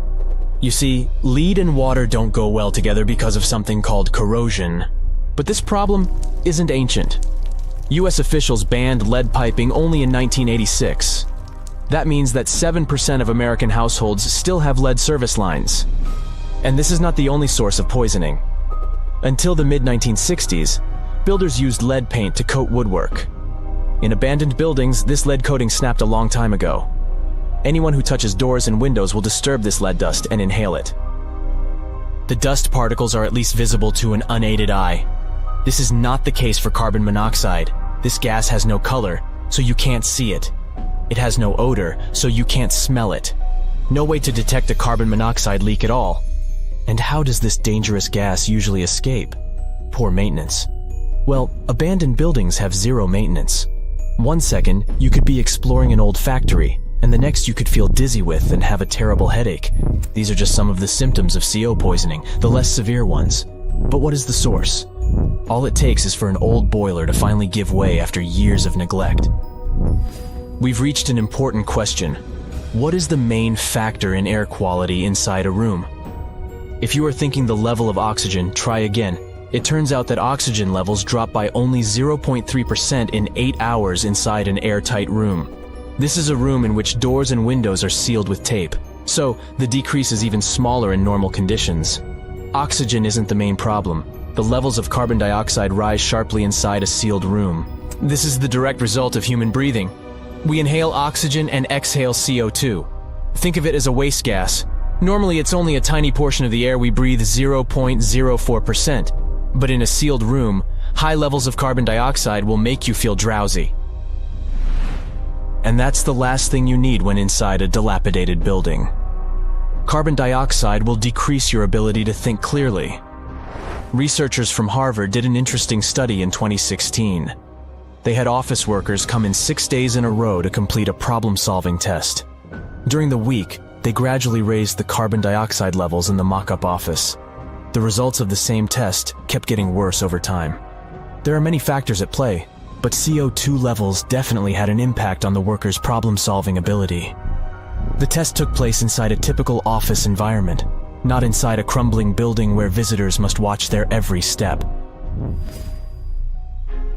When I say visitors, I really mean trespassers, and trespassing is a criminal offense in the United States. This goes both for private and public property. If you defy the law, you can be fined up to $5,000 or even face lockup time. That should make you think twice before jumping over a fence with a no trespassing sign. But again, you might not be the only one inside. You can never know who else is in the building. Perhaps a person up to no good? It doesn't have to be a person at all. Animals can pose a threat as well.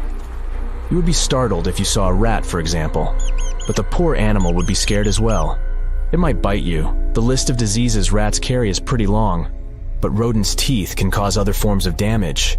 They grow constantly, so the animal has to constantly nibble on something to stop them from overgrowing. If you ever felt peckish at 1 a.m., you know the feeling. Electric cables are high on the rodents' menu. Abandoned buildings have plenty of those. Old wiring is dangerous on its own. Structures erected before 1984 often used wires made out of aluminum. Today, copper is the standard because an aluminum wire is 55 times more likely to catch on fire than a copper one. Flipping a switch in a rundown building can cost you your life. Be on alert for telltale signs that something is wrong. Lights that flicker, sparks from sockets, and the smell of smoke. And yeah, don't count on an earth cable to protect you from electrocution. Ground cables became standard only in the 1960s. Unlike many other ancient Egyptian burial grounds, King Tutankhamun's tomb stayed hidden and free of unwanted thieves for 3,000 years. One reason was that the tomb was smaller than average and tucked away in a place called the Valley of the Kings. This area was already being extensively explored by the time they stumbled upon Tut's spot. The entrance was all covered in debris from building a nearby tomb, which must have also helped keep it a secret. There were also zero writings or signs on the outside of the tomb. Time passing also played a part in keeping it in amazing shape until the 1920s, when a man named Howard Carter finally made it in. But was Carter that big of a hero? Some recent findings say he might have been sneakier than initially thought. People used to think Carter wasn't just a glorified treasure hunter, he was a true archaeologist. Before Tut, he had been on a relentless quest for Egyptian artifacts. He discovered his interest in these unusual objects when he was a child. and soon started drawing the sculptures and inscriptions that were found in ancient tombs. After stumbling upon the remains of King Tut, Carter spent a decade recording and processing all sorts of objects, like golden thrones, chariots, and statues from Tut's tomb, shipping them down the Nile to Egypt's museum in Cairo. Well, at least that was the official story. More recent discoveries claim that not all of the objects made it to Egyptian officials. A secret letter seems to uncover Carter's little 10 for them, 1 for me policy. The letter in question was sent to Sir Alan Gardiner, a philologist and friend of Carter's, dated from 1922. In these writings, Carter mentioned having found the tomb and was asking his buddy for some advice. In another letter from 1934, Gardiner seems to be thanking Carter for an amulet, which was sent to him as a thank you gift. Carter was adamant that it didn't come from Tut's tomb, but evidently it did. Even the British director of the Egyptian Museum was onto Carter's sneaky endeavors, but couldn't prove it. He compared Gardiner's amulet to others from Tut's tomb, and lo and behold, they were a perfect match. Gardiner was so disappointed to have been put in such a sticky situation that he vented to Carter in another letter. Deciding to be a good friend, Gardiner didn't throw the famous archaeologist under the bus. Instead, he advised Carter to take those stolen goods back to Cairo, just like he'd advise you to like this video and subscribe to the Brightside channel for more amazing videos on the most unique topics in history. It's not the only shady piece of information on Carter's post-discovery behavior. In 1947, a man named Alfred Lucas, who used to work with a controversial archaeologist, gave some information in an obscure journal in Cairo. He claimed that Carter sneakily cracked open the burial chamber door himself. Then he sealed it back up like nothing had happened before the official uncovering. Now, why would he do that? Well, the same theory suggests that Carter and his crew might have entered the tomb early so they could get their hands on some ancient goodies. Obviously, these people couldn't risk having such objects sold while they were still alive, but made sure they were auctioned off after they passed. Carter, though, never confessed to anything. He made no official denial either, but the Egyptian government couldn't risk any more mysterious disappearances, so they prohibited him from entering the tomb for a while. Some have connected this apparent stealing to the curse of King Tut. If you've never heard of it, know that it became quite the scary tale soon after King Tutankhamun's resting place was uncovered. It claimed that anyone messing with the tomb of the boy Pharaoh would face some serious bad luck.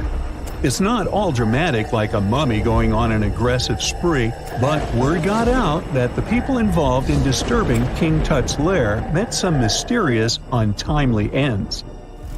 The main untimely passing related to this supposed curse is that of George Herbert, the 5th Earl of Carnarvon. He was this British aristocrat who helped fund the search for the tomb. He passed away just a year after the tomb was opened. Now, people love to call it mysterious, but it turns out that Herbert was already in pretty bad shape health-wise when he got to Cairo, and he ended up getting taken down by a regular disease. Now, let's talk numbers. There were a lot of people linked to this tomb opening: security guards, archaeologists, and supporting staff. And sure, a few of them did pass not long after the tomb started receiving visitors. As much as we'd like this curse to be true for the sake of, good storytelling, statistically, if you have a bunch of people connected to opening a tomb, you'd expect some passings just by random chance. The average lifespan for those supposedly targeted by the ancient curse was more than 20 years after the spell was supposed to kick in. Herbert's daughter even lived until the 1980s, that's half a century later. And Howard Carter himself lived until 1935, a solid 16 years after the big reveal. Some have suggested that the whole curse was nothing more than a careful PR strategy. You see, when Tut's tomb was found, Howard Carter wanted to make a priority out of keeping nosy reporters away. So he might have come up with a curse hanging over anyone entering the boy king's resting place. But what was stolen from King Tut's tomb anyway? Well, some jewelry to begin with. It might have been snatched by Howard Carter himself, according to a French specialist. He did some intensive research by looking at old pictures taken from inside the tomb back in the 1920s. He compared those images to various objects from museums and auction houses. He soon started to piece together the whereabouts of some of Tut's jewelry. First up, there's this collar that used to be on Tut's chest. It was all broken into pieces, and some parts went via Carter to the Nelson Atkins Museum in Missouri.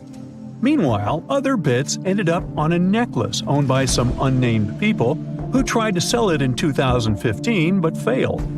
Even the Nelson Atkins Museum agrees, as they've confirmed the information on their website. Then there's a headdress piece. Some beads from it that once belonged to Tut apparently got stolen by Carter too. They were also strung into a necklace and are now being held at the St. Louis Art Museum. Another fancy collar made out of glazed ceramic magic spent some time at the Met, far away in New York. Thankfully, it was sent back to Egypt a bit over a decade ago. This seems to have been, as you'd expect by now, also stolen by Carter. Missing artifacts aside, King Tut still gave a ton of amazing objects that helped us learn more about this incredible ancient culture. Starting with the famous burial mask. It's this massive 21-inch gold art piece with semi-precious stones and glass paste. It weighs 22 pounds and showcases the boy Pharaoh with a long beard and a headdress with a cobra and vulture. On the back, there's this spell from an important ancient Egyptian spiritual book that's supposed to make sure it works just as well in the afterlife. Tut was also apparently a board game enthusiast. They found 4 board games in his tomb, some made of ivory. Archaeologists also found a pair of gold sandals, though you'd imagine they were more for show than for comfort. In fact, the pharaoh probably never wore them in his lifetime. Now, speaking of fashion items, it turns out Tut was quite the fancy ruler. They even found a mannequin in his tomb that was used to pick out, adjust, and store his outfits and jewelry. The boy king seemed to have also enjoyed some music, based on the 2 trumpets historians found in his tomb. Though they were played back in 1935 in a BBC broadcast, the instruments are today considered too fragile to be maneuvered. A gruesome discovery took place in Egypt some years ago. You want to hear about it? 16 human hands, carefully buried in 4 eerie pits. They didn't look too much like human hands at first, since they were abnormally large, but they were. Weirdly, there were only right hands, no left hands were in sight. It turned out that it points to the practice of an ancient dark ritual. Old Egyptian art and tales talked of a ceremony where warriors would present the right hand of their adversaries as proof of victory and ask for gold in return. Egyptians believed in the afterlife, so cutting off someone's hand meant you cut off their power eternally. Guaranteeing this type of defeat was interesting to the winning party. Here, the fight was between Egyptians versus Hyksos, who lived in what was once known as Canaan.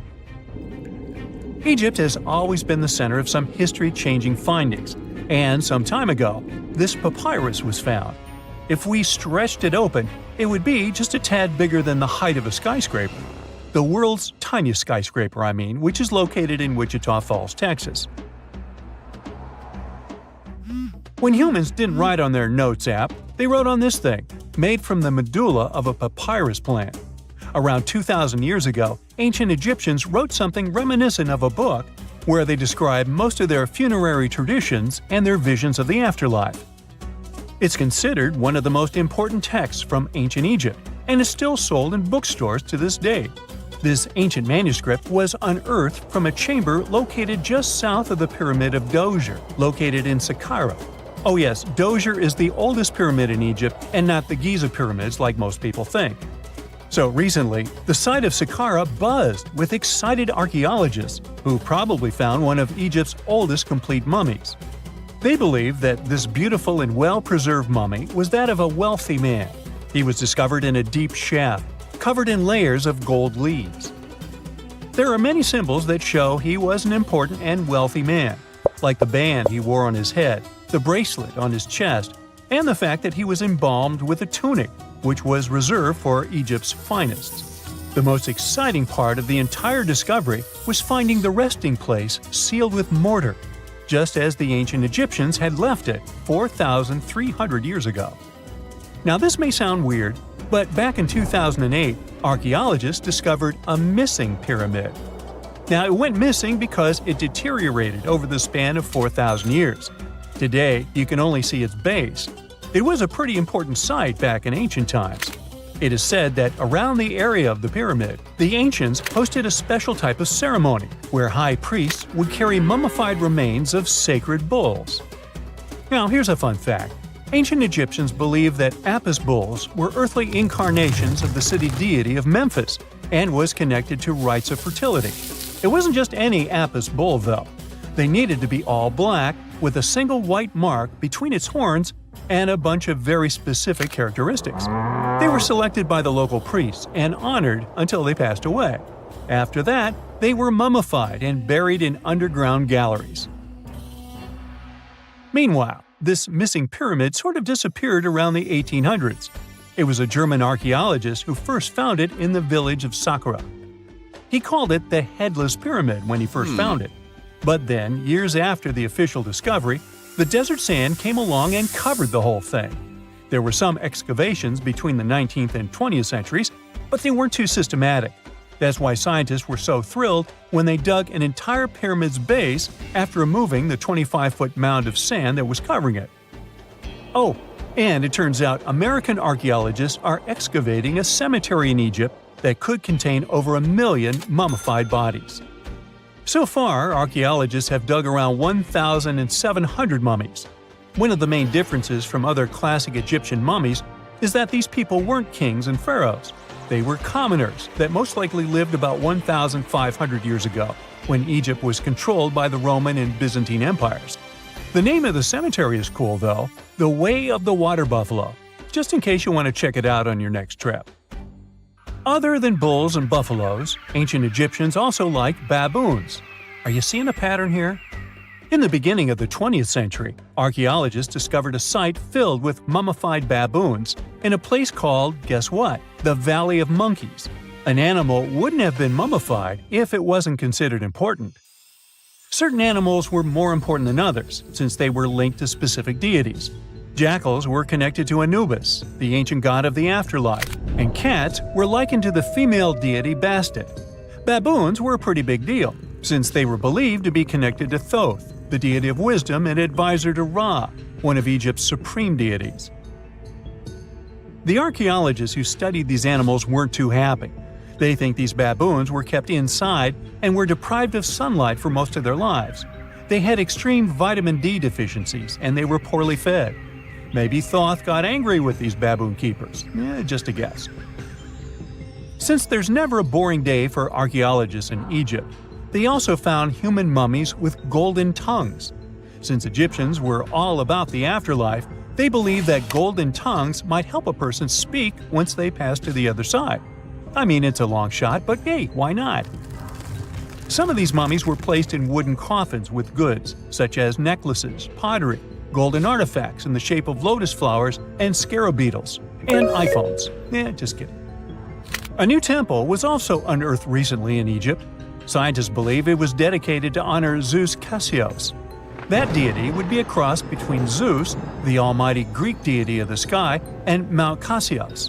While digging around the Sinai Peninsula in Egypt, archaeologists spotted 2 pink granite columns poking out of the ground, and bingo. They believe these columns represented the temple's front gate and collapsed during an earthquake many years ago. And speaking of deities, there weren't only super serious deities.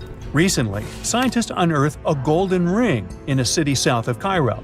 No, Frodo, it's not magical. It was a normal gold ring, but it had the depiction of the deity of fun, officially named Bes.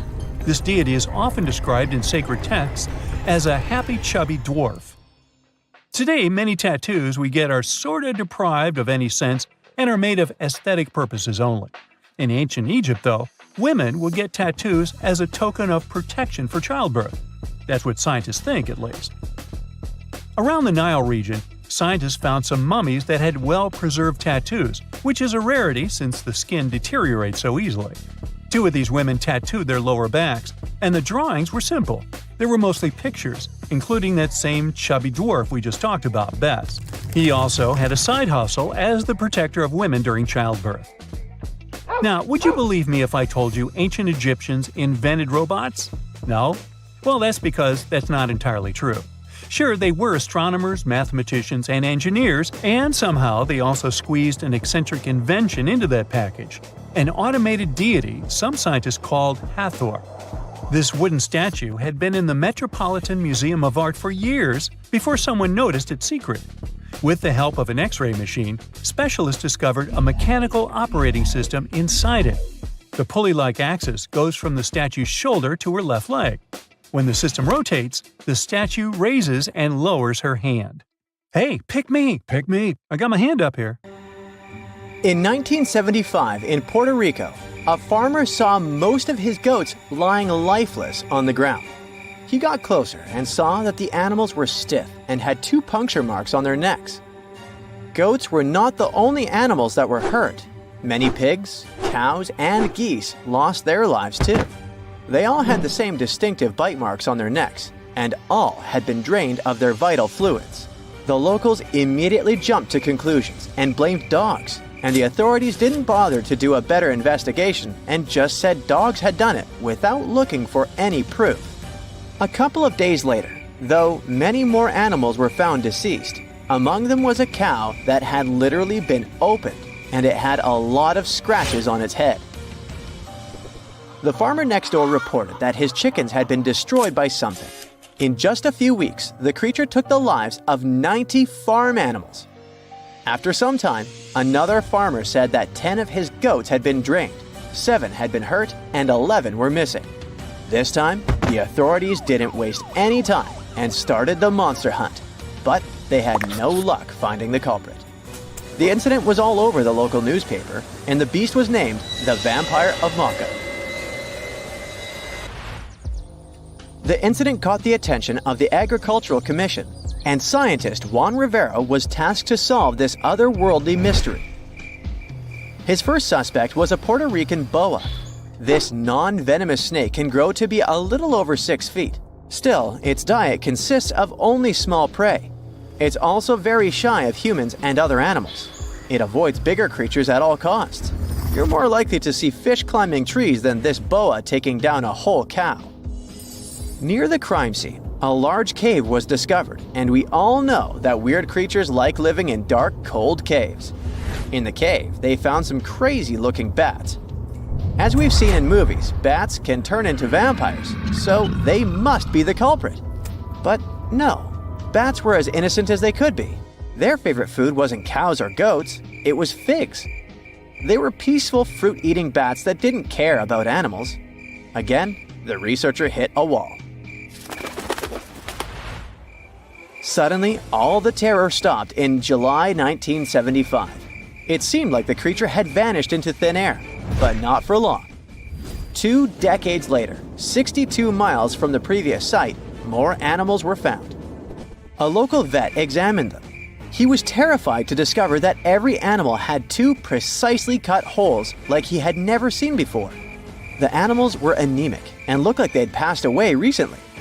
By the looks of it, the creature's favorite food was goats, and that's how it got the infamous name we all heard of, chupacabra, which means the goat sucker. Dogs, chickens, rabbits, and other animals were not off the menu. In short time, the chupacabra took 1,000 farm animals. Now, this animal had a name, but people still had zero idea about what the chupacabra looked like, which was terrifying. In Canovanas, Madeline and her mother reported seeing a weird creature that could have been the chupacabra. They said it had been walking on 2 legs like a human and resembled a kangaroo. They mentioned that the monster also had spikes on the back, no ears, large dark eyes, and 2 holes for a nose. It had 2 arms with 3 fingers. The chupacabra seemed to like Madeline's house because her husband and his coworker found it in the garage. They tried to capture it, but didn't succeed. Madeline later drew a detailed sketch of it. Many people saw the sketch and reported seeing a similar creature.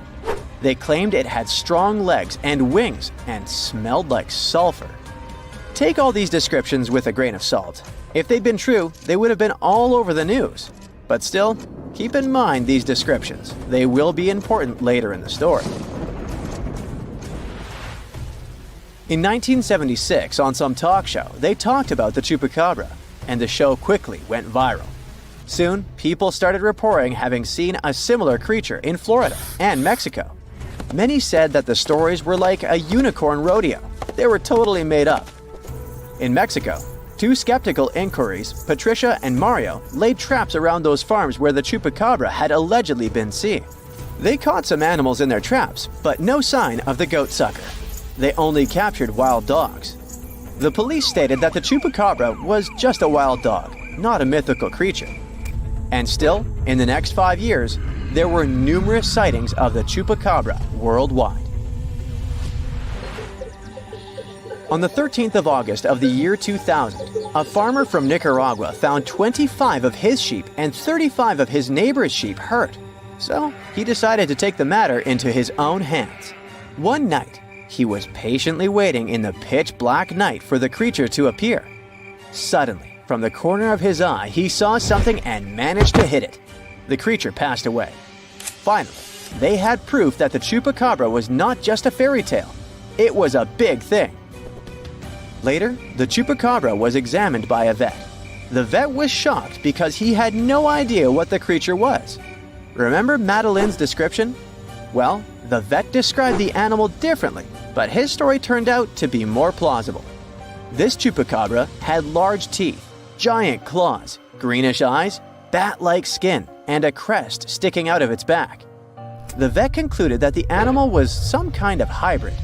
They thought it was a cross between a wolf and a crocodile, but it sounds like an exaggeration and is hard to believe. We all know that such a mix is impossible. They did some tests on the body at the university in Nicaragua, and the results didn't quite deliver what they had expected. The animal was a wild dog with mange. Mange is an itchy skin disease that causes dogs to lose their hair. It's also highly contagious. When a dog has mange, their skin becomes scaly and wrinkled. When they returned the body, the farmer noticed it wasn't his chupacabra. 7 years later, another body was found in Texas. Phyllis Cannon returned to her farm and noticed that some of her chickens had passed away. All seemed to be anemic. Later, she saw coyote-looking creatures that didn't have any hair. More of her animals were harmed, so she had to set up cameras on her farm. But unfortunately, like always, she didn't manage to record anything.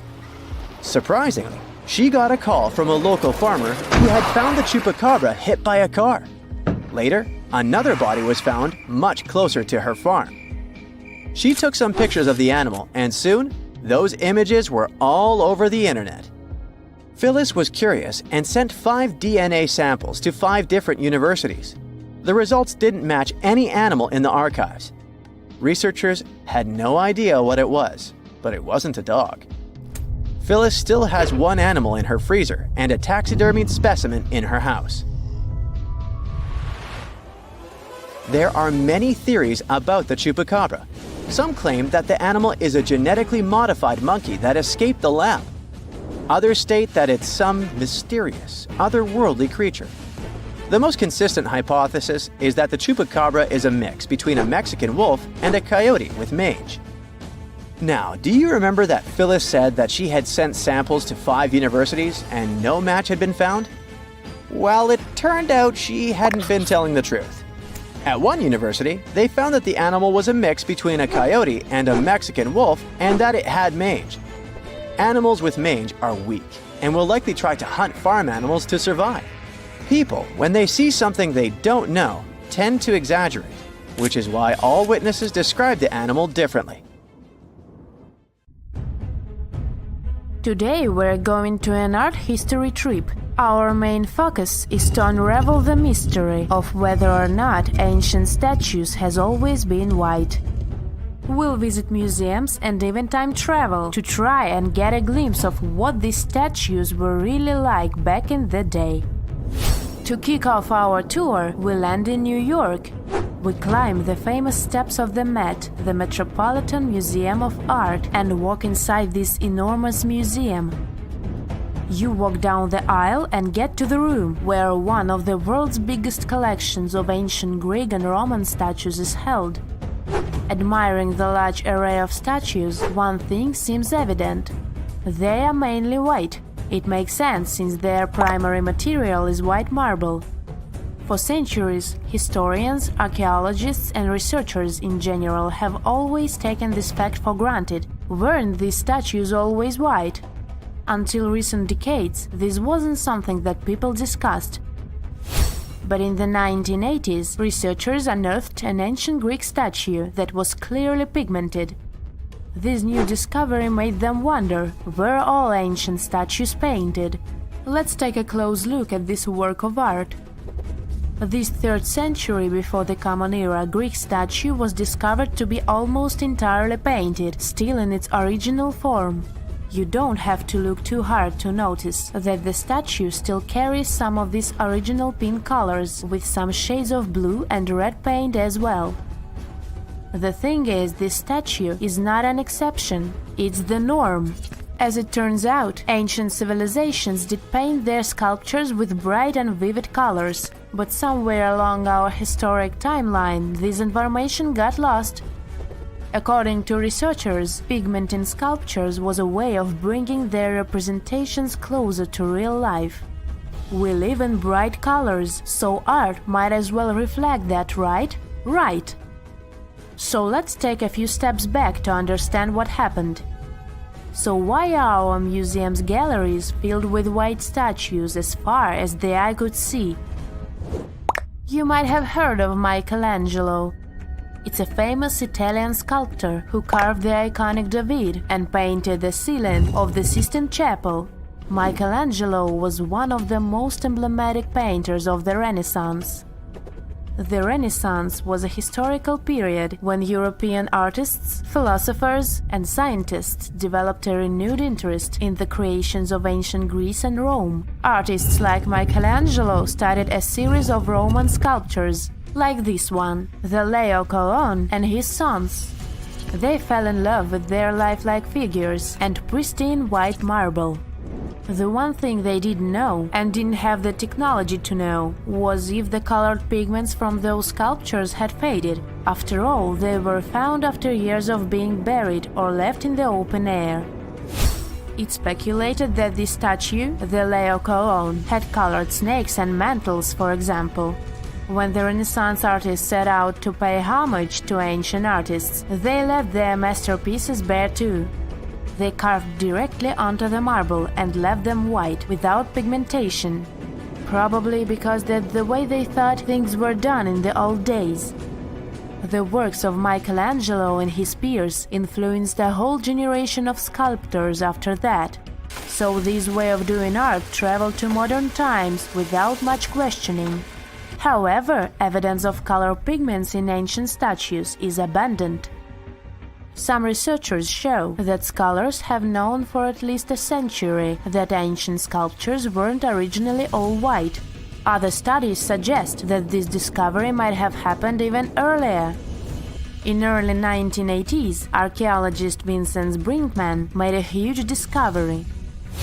During his time as a student at the Ludwig Maximilian University in Munich, he developed a technology that was able to detect polychromy in ancient samples of Greek statues. Polychromy is an art of painting in several colors. Anyways, he was taken aback by his discovery and confused as to why and how other researchers and archaeologists weren't talking about this. As it happens, the first discovery that ancient statues weren't all that white happened a long time ago, way before Vincent was born. It happened during the unearthing of Pompeii back in the 1700s. As you may know, the city of Pompeii in southern Italy was completely covered with lava after the sudden eruption of Mount Vesuvius.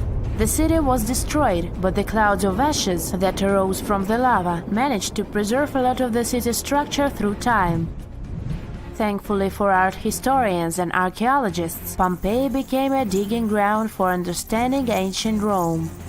researchers found several conserved frescoes that depicted scenes of daily Roman life. In one of these paintings, an artist is seen painting a sculpture.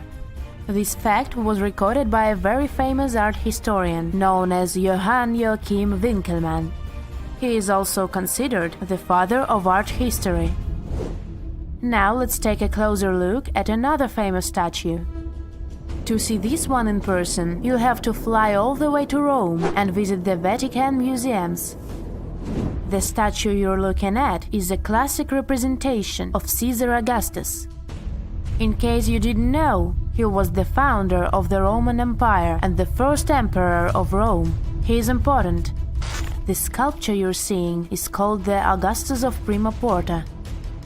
You may have seen this before, probably in a history textbook. The thing is, it's always depicted in its white marble form. But according to an archaeological finding from the 1860s, the original statue was way much more colorful than that. According to archaeologists, the statue of Augustus de Prima Porta has a crimson tunic, yellow armor, and a purple mantle. It's important to keep in mind that colors weren't made artificially as they are today. Artists could only produce color from natural resources, so purple, for example, was an extremely difficult color to make. Back in the day, they derived purple from the mucus of a rare species of snail, meaning that anyone who used the color purple to pigment their art and clothes was powerful and wealthy. Well, this looked like enough proof for me that ancient statues weren't always white. But as we can judge by the look of our modern museums, there didn't seem to exist enough interest in the art community to further explore polychromy on the ancient statues. But remember that archaeologist we talked about, Brinkman? Well, he has been collecting data on polychromy since the 1980s. At a certain point, he even began making colored replicas of such statues. The technology used is far from simple. To reconstitute these ancient works of art, Brinkman makes a 3D plaster copy of them. Then he paints them by hand with the help of his wife. To find out which color were used in the original sculptures, Brinkman uses UV light. Certain pigments glow under UV light, exposing traces that would otherwise be invisible. Take this colorful archer as an example. Look at these colors. This piece is the reconstruction of a marble archer in the costume of a horseman. To accurately depict the archer, restorers had to research a lot about the history of the region where the art piece was originally found, since colors have a cultural meaning.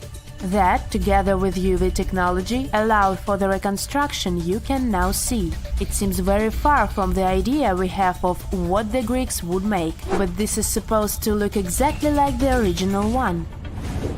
According to Brinkman, we shouldn't be so surprised that ancient Western civilizations used bright colors to depict their realities. After all, the Romans and Greeks were heavily inspired by the works of art of Egyptian civilization, Old Mesopotamia, and Asia. For example, if you look at the famous Egyptian Sphinx, you might be led to believe that it always looked that way, but that wasn't at all the case.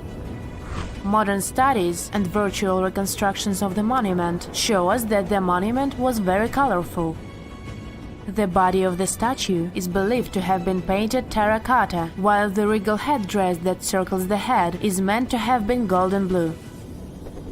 All of these were considered important colors in Egyptian times, and it was only suitable to use them to depict a pharaoh.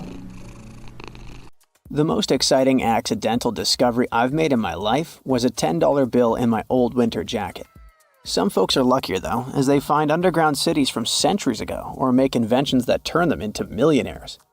Velcro was invented after a routine walk in the woods. Kellogg's cornflakes were inspired by a chipped tooth, and Play-Doh saved a business empire from falling by chance. Back in 1998, electrical engineer John Williams found something that looked like an electrical plug sticking out of the ground. He started digging and noticed that it was stuck in a small rock. He found it in a rural location in North America, far from civilization, industrial complexes, airports, factories, and electronic plants. This piece of electronics embedded into a solid granite stone got the nickname Enigmalith and a price tag of $500,000. Some scientists are sure it's a big hoax and not a souvenir left by some visitors from space, as Williams claims. But the finder of the rock wanted to prove that it was a real piece of ancient technology, some sort of an electrical connector. If it's not a hoax, then this little find could be proof that humans, or some other civilization from the past, were way more advanced than we ever thought.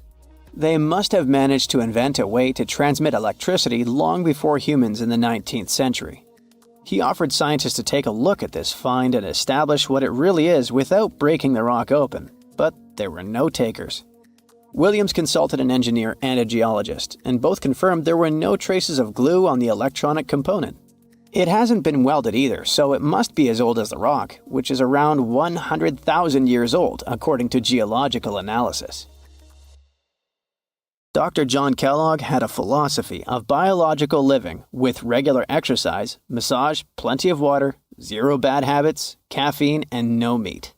At the end of the 19th century, he looked over a health institute in Michigan. He once whipped up a mix of flour, oats, and cornmeal. He thought that by baking whole grains at high temps, they'd be easier on the stomach and healthier overall. He baked the mix twice and first made cookies, but a patient chipped a tooth on that version. Then he decided to break it into small pieces. It's hard to pinpoint exactly how Kellogg cornflakes came to be, with so many versions of the story floating around. Kellogg's wife, Ella, and his brother Will both claim they played a role in creating the flakes, along with several other family members and sanitarium staff. The company lore says that it all went down one night in 1898, when some wheat-based cereal dough was left out too long, fermenting in the process. When rolled out thin, the slightly moldy dough turned into these perfect large thin flakes that got all crispy and yummy in the oven. Over the next few years, Will Kellogg kept tweaking the recipe and realized that corn, not wheat, made even crunchier, tastier flakes. His brand, Kellogg's Corn Flakes, has grown into a multi-billion-dollar company. Swiss engineer George de Mestral once went for a walk with his dog and came back with a concept that would later go to space. Once they got back from the woods, de Mestral noticed that his pants and his dog's fur were covered in the tiny barbs of the cocklebur plant. He examined the burrs under the microscope and noticed that they were shaped like tiny hooks that stuck to loops on clothes and fur.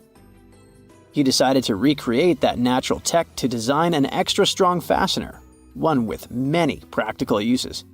He was testing different materials for his invention for so many years and finally settled on nylon. He also needed to design a special type of loom that could weave the fibers in the right size, shape, and density. It took de Mestral a total of 14 years until he introduced the world to Velcro, which means velvet and hook in French. De Mestral was hoping his invention would replace the zipper on clothes, but the fashion world found Velcro cheap-looking and unattractive. But NASA didn't think so, and used Velcro for astronaut spacesuits and helmets in the 1960s. Now, Velcro is used everywhere, from footwear to toys to airline seat cushions. Before the middle of the 20th century, most homes were heated with coal. It left soot throughout the house, which was especially visible on wallpapers. Coutal Products was the largest company that sold wallpaper cleaner, but in the 50s, more and more people switched to gas, oil, and electricity, and the sooty buildup problem was mostly solved. The owner of Coutal Products was trying to save his business. Meanwhile, his sister-in-law read that wallpaper cleaner could be used to make holiday decorations. She worked as a nursery school teacher, and modeling clay was pretty hard for her students to handle, so she decided to test this material for molding into different shapes, and it works out just fine. She told her relatives about the discovery and suggested a name for it: Play-Doh. The Coutal company was about to go bankrupt, so it was a great alternative for a new business. Soon enough, Macy's and Marshall Field got interested in the new toy and started selling it. Play-Doh was originally only in one color, white, but soon expanded to red, blue, and yellow. They also made several changes to the original recipe, but the mixture is still mostly the same as when it was used to clean wallpapers. An urban legend says that if you take all the Play-Doh compound ever made and put it through their Fun Factory playset, you'll get a snake that will wrap around the planet 300 times. A man in Turkey was renovating his home when he knocked down a wall in his basement with a sledgehammer. He found a tunnel behind the wall that led to an ancient underground city. The tunnel led to more tunnels and then halls and chambers. It turned out to be a whole underground complex with 18 stories and without a single inhabitant, abandoned a long time ago.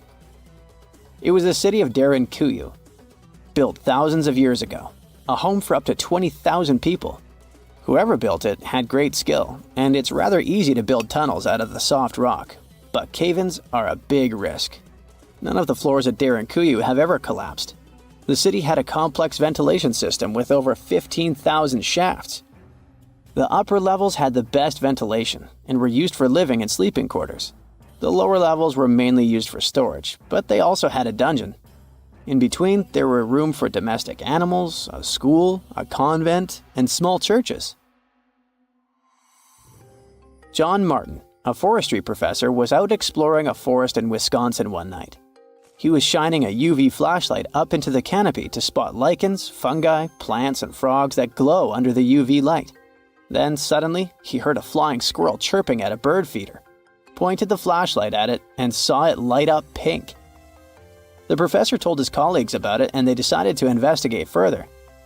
They checked out some flying squirrel skins at museums to see if this pink glow is a common thing among them.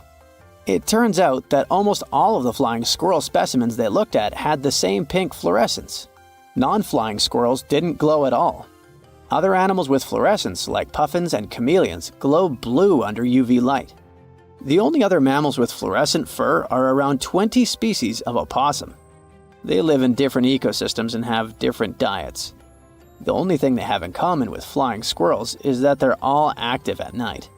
And regular squirrels prefer sunlight. There's enough ultraviolet light in low-light conditions, and nocturnal animals need UV vision. So the pink glow might have to do with nighttime perception and navigation, especially in cold and snowy conditions. Or it could be a way for male flying squirrels to attract prospective mates. It could be a sort of mimicry. It's strange if you think about it. There are old Roman buildings that have lasted for thousands of years, while our newer buildings seem to fall apart. How did the Romans manage to create such strong buildings? A lot of them with complicated designs, too. Recent research has shown that the Romans used a type of concrete that has an extra layer of protection against the elements. It can even fix itself when it gets wet. This discovery not only explains why these buildings have lasted for thousands of years, but it can also help us make cement in a way that's more natural and resistant. A recent study shows that Romans used volcanic ash in their concrete mix to make it stronger, especially when it was near the ocean, where the air is naturally more humid and could naturally cause more damage. These days, we make concrete out of sand, rocks, water, and a special kind of cement called Portland cement. This cement itself is made by cooking limestone, clay, and other substances in very hot ovens that reach over 1400 degrees Fahrenheit. Sure, it creates a well-blended mixture, but it cracks easily, and sometimes it only lasts a few decades. There's one more interesting feature of this amazing Roman concrete. It has small white bits of calcium called lime clasts that stay inside the concrete and do not disappear over time. At first, it may not seem that attractive because it's not as smooth as the concrete we use today. And for many years, specialists used to think that having small pieces of lime in concrete was a bad thing because they thought it made buildings less resistant. But researchers found out that these tiny pieces actually help the concrete fix itself. I wish I could fix myself that easily. They discovered that when the concrete got cracks, it seemed to magically fill them with a substance called calcium carbonate found in the lime clasts. The Romans made their concrete by mixing sand, volcanic ash, and burned limestone together and adding water. This is called hot mixing. When the water and lime mix together, they have a chemical reaction that makes the mixture get very hot, up to 200 degrees Fahrenheit. This also causes those tiny pieces of lime to form. Now, this concrete can get cracks, and when water, rain, or seawater gets in, it makes the calcium in the concrete dissolve. The calcium then sticks to the cracks and makes them close up, kind of like a scab. Of course, researchers had to test this method, and they made concrete as the Romans did. Shortly after, they cracked it here and there. They placed the cracked concrete under water, and after 1 to 3 weeks, the cracks were gone. Safe to say, this didn't happen with concrete made using modern methods. Now, the Romans didn't know the science behind making their concrete strong, but they found a good recipe by trying different things over a long time period. Ancient records show that they used this recipe to build strong structures, especially for ships, and continued to use it once they found it was successful. Now, not all Roman buildings made it to the 21st century in perfect condition. The Colosseum, for instance, one of the most famous Roman constructions in the world, used to be nearly twice as large as it is today. It sustained a lot of damage throughout the ages, reaching the form we've come to know today. Let's not forget, it's a pretty old building to begin with. Its construction started in the year 70 under Roman ruler Vespasian, who later started making motor scooters named after him. You know, Vespa? Nah, I made that up. Anyway, ever since it first opened, the Colosseum was home to a lot of activities and shows, featuring fearless gladiators and a large display of exotic animals, who got to mingle and did lunch together. Unfortunately, it all went downhill in 217, when a fire struck the upper parapets and much of the building's interiors. It took a whole century to finish up the repairs for the damages. Sadly, the initial shape of the Colosseum would be gone forever. A strong earthquake followed, and that didn't help either. This one took place in southern Italy in 443. At this point, a considerable portion of the Colosseum's outer ring was damaged.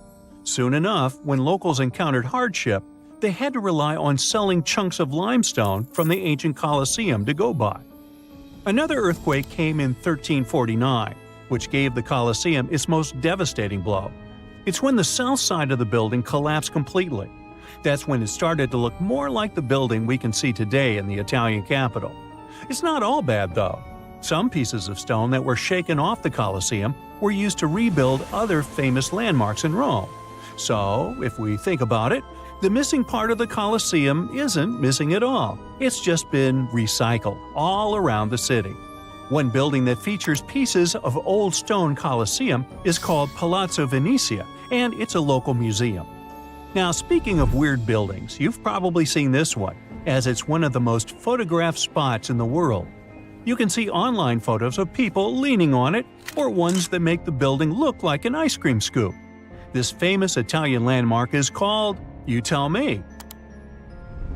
Yep, the Tower of Pisa, and it looks like it's seconds away from collapsing to the ground. Now, should you ever want to visit, you'll need to head over to this Italian city with the same name, Pisa, near the Square of Miracles. Now, weirdly enough, this building is more famous for its awkward incline rather than for its history or purpose. Back in 1178, when the construction of the tower was still not completed, people realized that the building was starting to lean over, and that was before they had reached its third floor. They soon figured out it had nothing to do with the building plans or the materials they used. It was all happening because of the mushy and shifting soil which was beneath the construction. These days, we know that placing a building on top of soil made of clay, fine sand, and shells isn't the best idea. But back then, people didn't know how to figure that out before building something. Now, fast forward some centuries, and it became clear that this 180-foot tower isn't just leaning. It is falling, and at a considerable rate of about 0.08 of an inch per year. Well, that may not sound like a lot, but multiply that by hundreds of years and, well, just look at the pictures and you'll understand. This leaning tower is more than 16 feet off its axis in the present day. So how come it hasn't fallen over altogether? Well, because of physics mostly. Its center of gravity continues to be located within the base of the structure, so it's pretty grounded. It's also been continuously watched over by local authorities to make sure they protect this unique building for as long as possible. The Pantheon is another great example of the way Romans understood architecture. It's also located in Rome and was initially built as a temple. The construction itself was made from concrete with different thicknesses and has an interesting shape too. Back in the day, Romans believed the Earth was like a disc, which was covered by a dome-shaped sky. So they modeled the pantheon sticking to this idea. Light comes into the temple through a hole in the dome, shining down on the floors and walls, showing the movement of the sun. It's also one of the best preserved ancient Roman buildings. It's no wonder many other buildings have been made to look like it. In the U.S. alone, the U.S. Capitol, the Jefferson Memorial, and the National Gallery in Washington, D.C. are all said to be modeled after this ancient construction. The famous painter Michelangelo was so impressed by this building that he believes some unnatural force must have helped in its construction. The place where it stands is also very special because of the story behind it. Legend has it that the founder of Rome, Romulus, was lifted to the ancient Roman higher spirits on the wings of an eagle from this exact location. Apparently, it was a talon show. Get it? Talons? Eagles? Okay, gotta go. Now, have you ever seen cricket balls that are 3 billion years old? Klerksdorp spheres were found in deposits of the mineral pyrophyllite in South Africa and rock the science world. They do look like tiny ancient cricket balls with seams like lines around the middle. Back in the 1980s, some folks claimed these spheres had been made by an advanced pre-flood civilization we know nothing about. One museum curator shared stories about how they rotated on their own in a display case. There was also a TV show that invited a psychic who declared the spheres were pieces of an ancient spaceship. But according to geologists, these spheres are actually pretty common concretions or spherical objects formed by different minerals than the surrounding rock. The seam-like lines are just imprints from the host rock's layers building up over time. The Klerksdorp spheres come in different shapes, from noticeably flattened spheres to distinct discs. As for that episode when one of these spheres spun on its own, the curator of the Klerksdorp Museum cleared that up too. He said that when he put one sphere on its glass shelf when a journalist came to visit, the sphere naturally rotated a bit because it's round. The area where the museum is located often experiences earth tremors from gold mining activities nearby. The oldest known human-like footprints could be 6 million years old. They were found on the Greek island of Crete in 2002. If the number is correct, it would mean that early human ancestors may have migrated between Europe and Africa much earlier than we previously thought. This doesn't mean Africa is not the cradle of humankind, though. It could just prove that early human ancestors moved back and forth between continents. Some researchers believe the footprints were left by a bipedal creature possibly related to an early human ancestor nicknamed El Greco. According to scientists who studied them, the footprints have a very human-like shape, with 5 toes and a parallel big toe. Some scientists are skeptical about it and suggest the prints might be from a late European ape. The new study analyzed fossilized marine microorganisms found in the sedimentary rocks to determine the footprint's age and prove it's actually 6 million years. The next amazing find that keeps scientists entertained is the Dorchester pot. It's a beautifully crafted metal vessel with some fancy geometric designs embossed in shiny silver. The pot was discovered in, who could have thought, Dorchester in 1852 under quite unusual circumstances. During a powerful blast, the pot broke into 2 pieces. Scientists believe it was originally embedded within a rock or boulder known as pudding stone. The rock from which the Dorchester pot emerged is dated to be around 500 million years old, so it could mean the pot itself is also that old. The current and less exciting theory suggests that the Dorchester pot is a Victorian-era candlestick holder. Such things were really trending back then, so it's not a surprise to find such fancy household item from that time. The Dorchester pot falls into the category of ooparts, or out-of-place artifacts. Those are objects that seem too advanced for the time period they're supposedly from. If we accept that the pot is 500 million years old, then whoever made it was way ahead of their times in terms of crafts and tech. One extra mystery is that the pot has an engraving of a plant that most likely disappeared from Earth over 100,000 years ago. Sounds like good proof the pot is really extra old.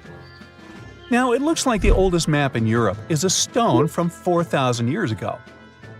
This Bronze Age slab was found in France in the year 1900 at an ancient burial ground. The carvings on the slab show in 3 dimensions the River Odey network with a fantastic accuracy of around 80% over an 18-mile stretch. There are other stone-carved maps around the world, but this one is unique because it shows a specific area to scale. Looks like the slab's carvings don't just map rivers and hills, but also settlements, barrow sites, and field systems. Archaeologists say the slab wasn't used for navigation, but rather to symbolize power. The detailed markings on the slab might have served to illustrate the domain of a local ruler, possibly a prince or king, to show their control over the territory. When the ruler lost power, the slab was likely repurposed as part of a burial vault. The unique artifact was stored in the cellar of a museum. For decades, no one even noticed until several scholars read older reports about the slab and decided to check it out. They conducted a detailed analysis using 3D techniques. Their research proved that the creators of the slab had not only etched lines into the rock, but also modified its surface to reflect the topography of the landscape with high accuracy. The Salzburg cube, also known as the Wolf's Egg Iron, was discovered in the late 19th century in Austria. Now, don't let the name mislead you. It doesn't look like a cube at all. It's more like a rounded object with 2 flat sides. Down the middle, there's a groove, and the surface is covered with pits and craters. This unique appearance is the reason why many people think it might be something out of this world. Workers accidentally found this artifact when they blew apart a piece of coal. The coal seam it came from is thought to be over 60 million years old. The Salzburg cube moved between museums, mysteriously vanished in the early 20th century, and then showed up again.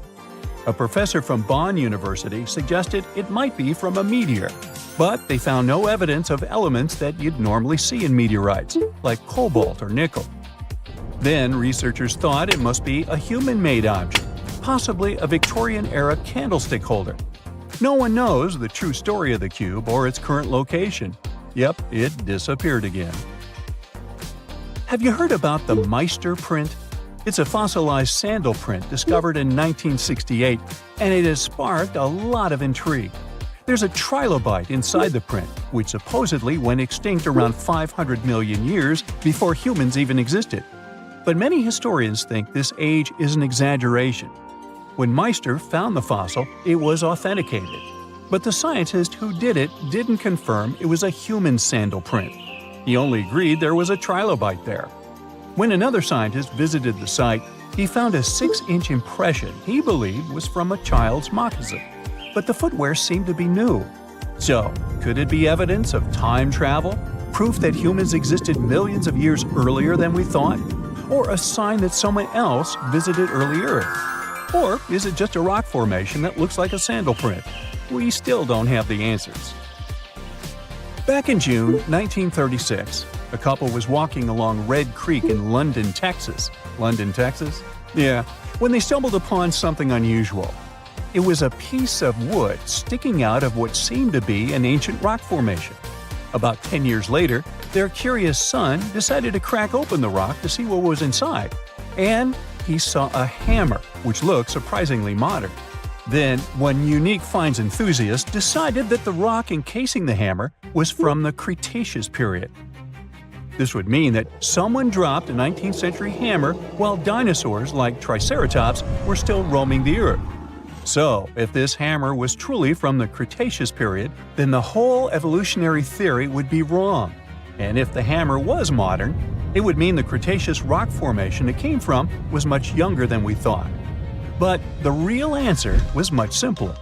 The hammer was indeed modern, and geological processes had encased it in rock.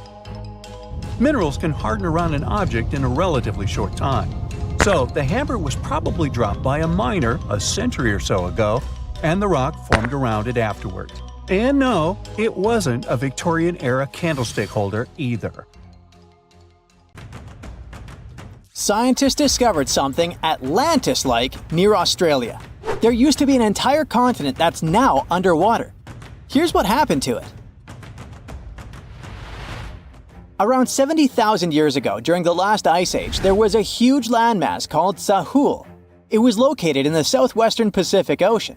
This ancient supercontinent connected what we now know as Australia, New Guinea, Tasmania, and the Aru Islands into one giant piece of land. Imagine lush tropical rainforests surrounded by beautiful mountains. Sahul's tallest mountains were in the New Guinea highlands, with peaks reaching over 13,000 feet. This beautiful place was home to a variety of unique animals, most of which were pouched creatures. But back then, they weren't just koalas and kangaroos. Sahul was filled with different types of grazers, burrowers, scavengers, and predators. It was home to a huge diprotodon, a powerful hunter Thiosolio, and a horrifying Megalania, a creature that's much larger than any living lizard today. It was a unique place because the rest of the world was filled with placental animals at the time, like wolves, elephants, and humans. In Sahul, the only normal mammals were bats and rodents. But not all its parts were the same. The Timor, Arafura, and Carpentaria regions were covered by hot savanna and dry forests. It looked kinda like modern Australia, hot air deserts with scrubland, steppe, and temperate forests along the eastern coast. Back then, people were migrating all across the world.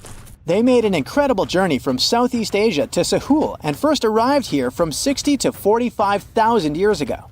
They mostly traveled by foot and crossed the sea using bamboo rafts and simple boats. They came there from an ancient landmass called Sunda, which includes parts of Southeast Asia. They traveled across a series of islands known as Wallachia and eventually spread across Sahul.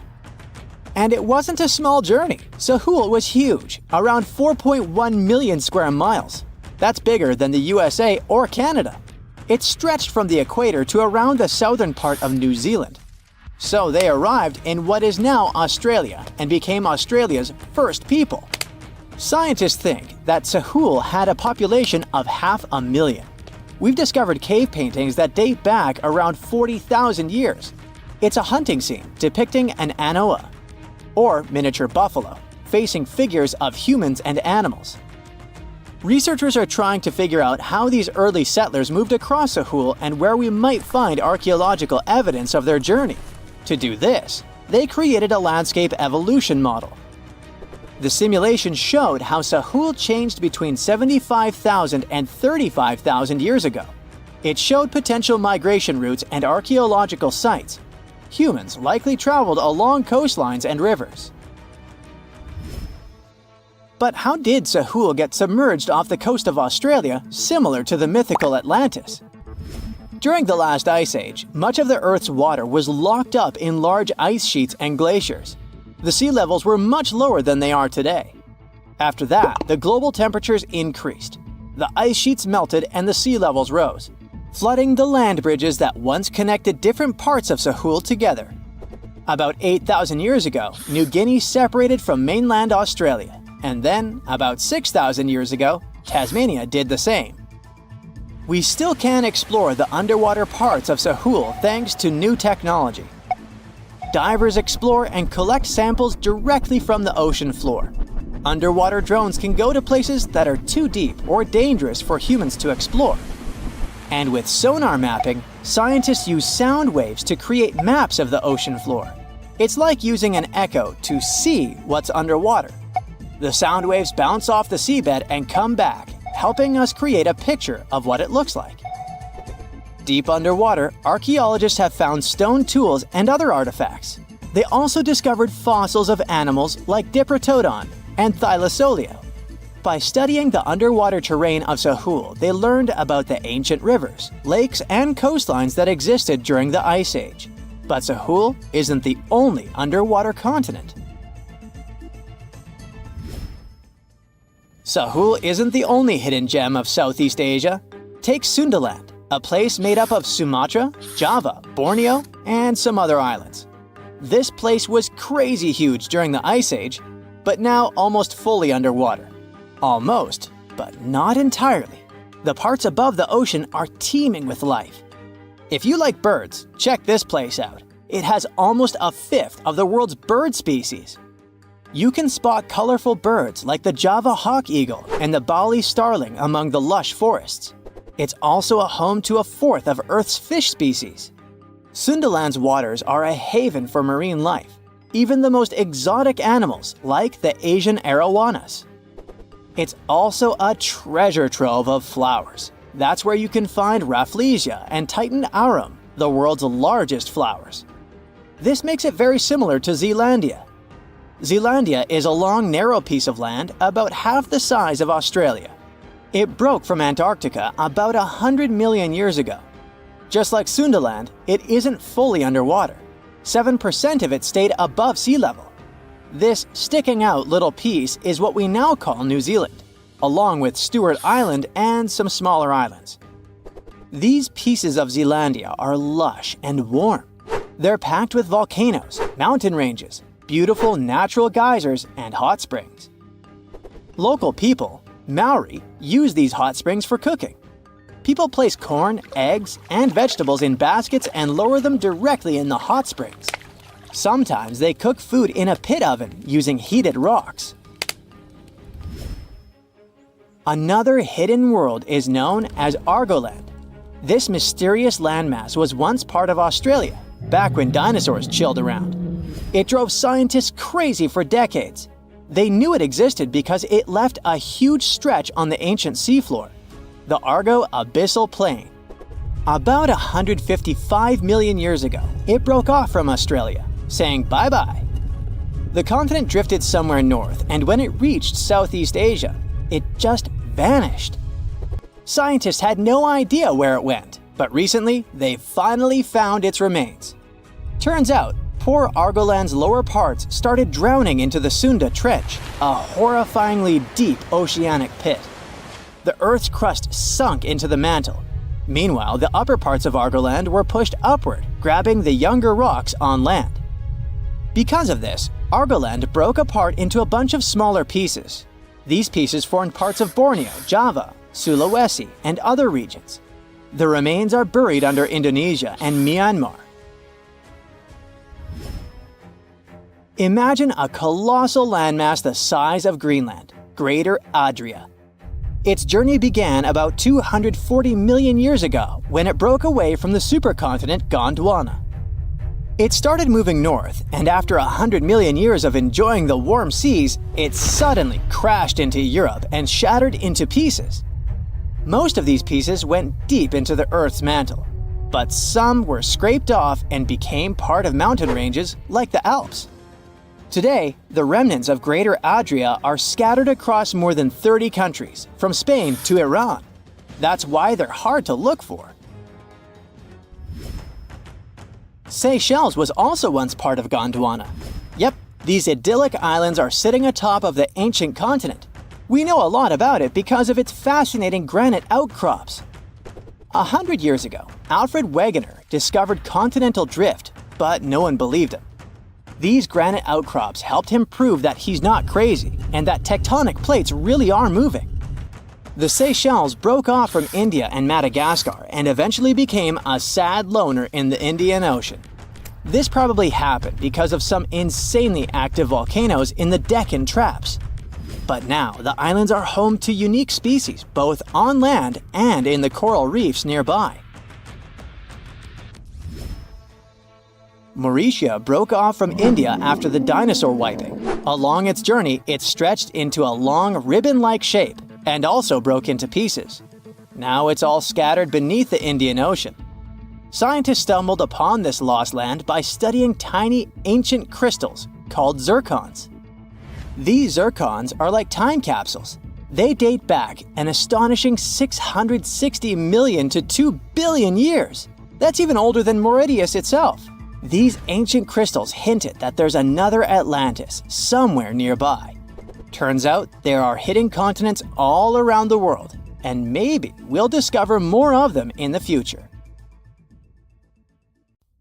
Ever since Plato wrote about the allegory of Atlantis, humanity has been fascinated with the possibility of the discovery of a thriving underwater civilization. Fancy joining me on a trip to a few historic underwater sites? Let's see what we can find out about ancient civilizations.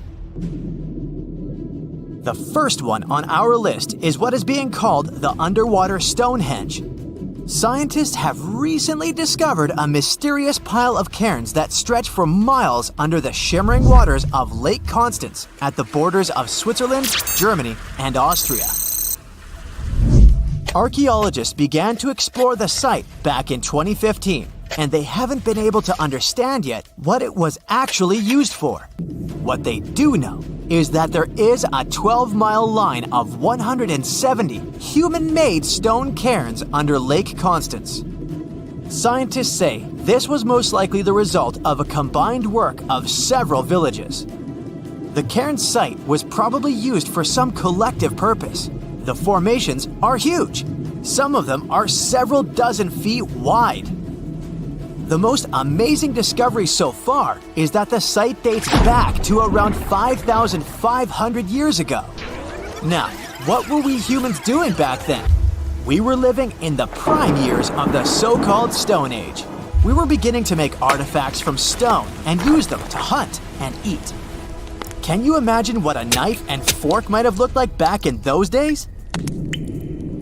It's no coincidence that scientists call this site the underwater Stonehenge, though. Both sites are believed to have been built around the same period of time. You see, Stonehenge dates back to around 3100 BCE. Both sites carry the distinct characteristic of stone monuments built in a circle. Not to mention the fact that scientists also haven't figured out why on earth our early ancestors would feel the need to build a monument such as Stonehenge. Well, the mystery of Lake Constance hasn't been solved yet. Who were the Neolithic people from this area? And for what purpose did they go through such an amount of work and effort to build this huge stone site? Next, we're taking you on a tour of the Ryukyu Islands just off the coast of Japan. You're diving deep down to an archaeological site. But I should warn you, the waters of the Pacific Ocean are far from smooth. It doesn't take long before you see a huge structure, thanks to the sunlight shining down on the seabed. At first, it looks like Machu Picchu's ruins located across the globe in Peru. As you approach the site, you slowly figure out its forms. A pyramid-shaped structure, arches, staircases. It's something that could have easily been a palace or a castle. Could this be a sign of human activity? What you've just seen is known today as the Yonaguni Monument. It also goes by the name of Japan's Atlantis. The entire monument is about the size of 5 soccer fields and the height of a 5-story building. Its most surprising feature is its expanse of terraces. Explorers and scientists believe that Yonaguni might be 10,000 years old. But whether it's a human-made structure or a natural formation is still under debate. For Japan's top marine geologist, Professor Masaki Kimura, Yonaguni is the heritage of a lost civilization. Kimura has dived to the bottom of the ocean to explore the ruins over 100 times over the past 10 years. According to him, there are clear signs of human activity down there. On the monument's surface, there is a triangle-shaped concave that is a historical symbol of water fountains in the region. There's also a giant turtle carved on the eastern side of the structure. And, according to Kimura, turtles have an important cultural meaning. Several pieces of stone tools have been recovered from the site. Their estimated age is around 10,000 years. However, not all scientists support this theory. For many, Yonaguni is the result of thousands of years of erosion. The fact that the monument is composed of one massive rock leads them to believe it's not human-made. The defined edges and flat surfaces resemble a natural formation in Northern Ireland, known as the Giant's Causeway. The basalt columns look like the ruins of a palace, but they're actually the result of volcanic activity in the region. Now, you're flying to the coast of Greece, 4 hours away from Athens. More specifically, you're in the Peloponnese Peninsula. You dust off an old snorkel and head for a free dive on a bright sunny day. Sometime into the dive, you start noticing patterns on a seabed. 13 feet below the surface, outlines of familiar objects start to appear, one by one. As you continue swimming, what looks like the outline of an entire city emerges in front of your eyes. Are you wondering how water could have taken the whole city? Rocks are perfectly aligned into what appears to be the foundation of a building. This is Pavlopetri, an ancient city you've probably heard about for the first time. It was discovered by Nicholas Fleming, a British oceanographer, when he was on vacation in Greece. He had heard rumors about Pavlopetri's existence and indeed found several artifacts on the seafloor. He went back to the area a year later with the team. They found a site filled with pots, storage vessels, and tools. A kernstone, for instance, is a tool used for grinding grains and turning them into flour. Multiple amphoras indicate that this settlement dates back to the Bronze Age, 5,500 years ago, when people started living in towns. The settlement is believed to have existed for over 2,400 years. Today, Pavlopetri is considered the oldest submerged town ever discovered, and what's impressive is that it wasn't a simple village. It was a vibrant port city with stone buildings, a marketplace, streets, and even squares. The next stop on our voyage is one of today's most famous underwater cities that has been turned into an archaeological park. The city of Port Royal in Jamaica exists only below the surface, but in 1692 it was one of the wealthiest cities in the Western Hemisphere. Port Royal was the center of the British Empire at the time and an important trade city that attracted people from all over the region. It was also home to real-life pirates of the Caribbean. On the morning of June 7, 1692, the people of Port Royal met a different fate than they had probably expected. The city woke up shaking. People were thrown out of their beds by the power of a massive earthquake, ranking 7.5 on a Richter scale. One survivor said he had seen Earth opening up and swallowing the whole town. What he said could be true, as the city was mainly built on sand. The ground swallowed buildings, roads, you name it. Geysers erupted, and finally, waves as big as 10-story buildings hit the city. About 33 acres of the city disappeared under the water. Amazingly, most of its 17th century remains are still in good condition under 40 feet of water.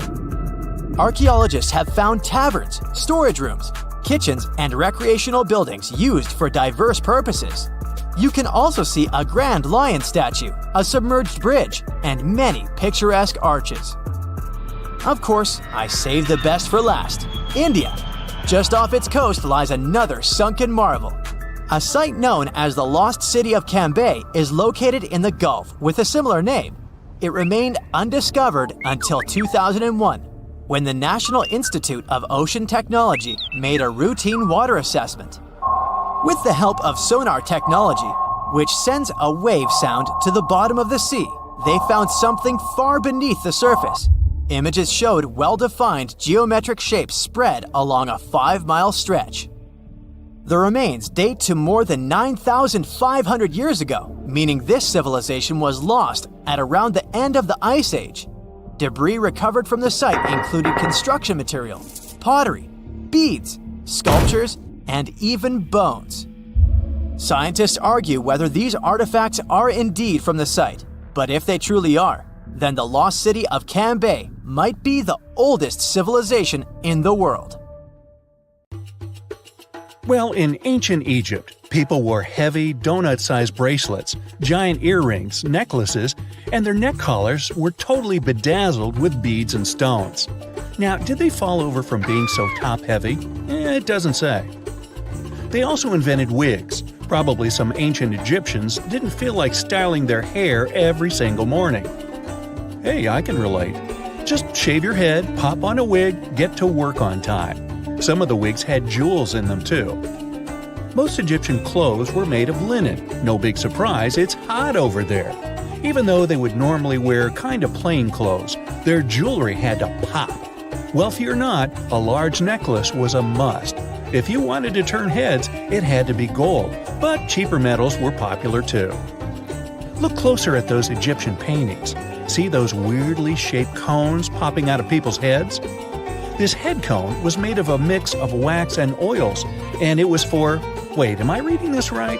It was supposed to melt thanks to your body heat and spread sweet-smelling oils everywhere. How lubricating. Cleopatra had her trademark eye makeup look, and Egyptians were probably the first to invent mascara. They'd mix honey, soot, water, and crocodile dung. Ooh. They'd apply this crazy mix right onto their lashes and eyebrows. It probably didn't smell all that great, but at least it was safer than those toxic lead eyeliners people used to use. All natural. Now, ancient Greeks took some style tips from their Egyptian neighbors, but they'd even wear clothes made from wool. Hot and sticky. Their clothes didn't come in a lot of color options. They were mostly white. But if someone really wanted to rock a colorful outfit, they needed to dye it themselves with insects. It's not a back-in-the-day thing. Every time you grab a couple of sugar-coated candies, remember this. Some of that coloring may have come from beetles. Your lipstick, too. Mwah! If you happen to be a wealthy ancient Greek, you'd be able to buy cotton. You, yes you, wearing a cotton t-shirt, watching this video. Do you feel as cool as a noble ancient Greek? And you probably take that rack of shoes you never wear for granted. But for an ancient Greek, shoes were a privilege. They mostly walked around barefoot.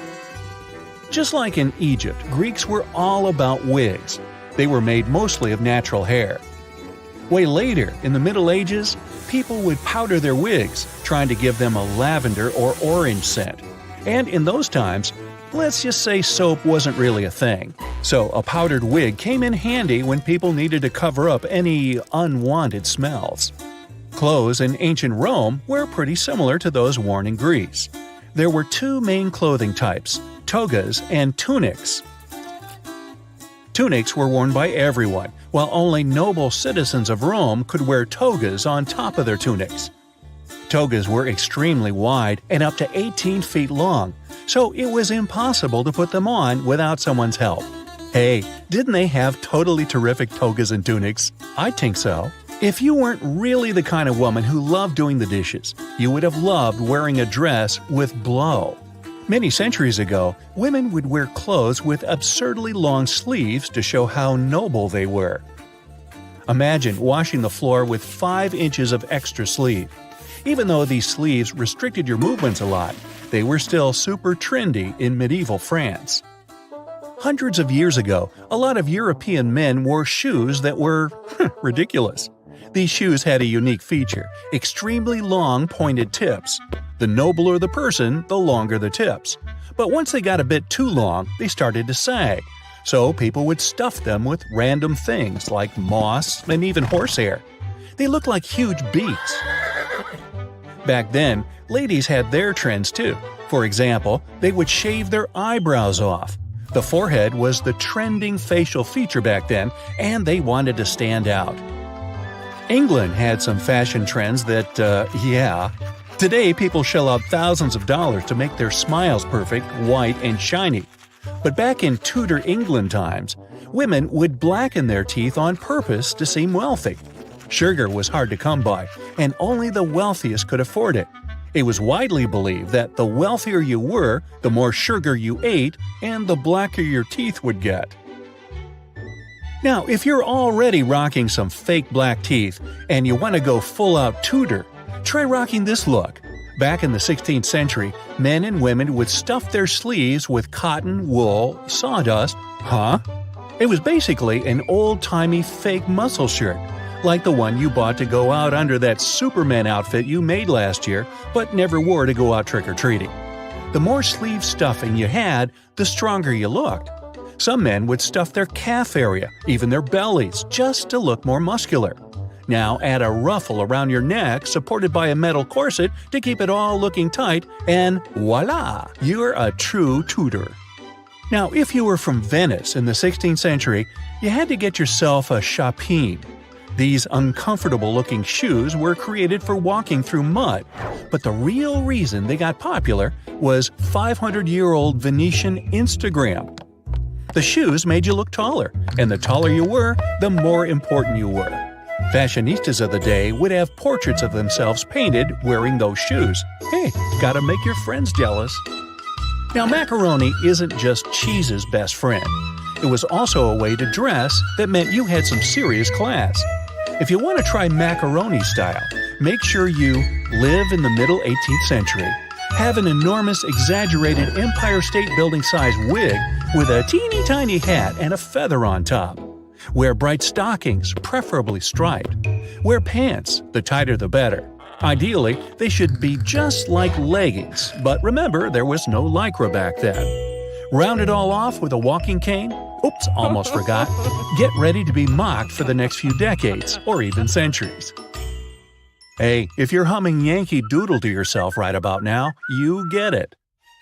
In the 19th century, things did not get even a little bit less crazy. Excessively large ruffled dresses were hot, and by hot I mean they used to catch on fire all the time. Tests revealed that that type of dress could burn to ash in under a minute. Ruthless. Socks were made with aniline, which, just like it sounds, can be pretty bad for you. They used mercury too. Hats were made of fur, and hat makers would use mercury to stick the fur together to make felt. People who wore them inhaled toxic gases.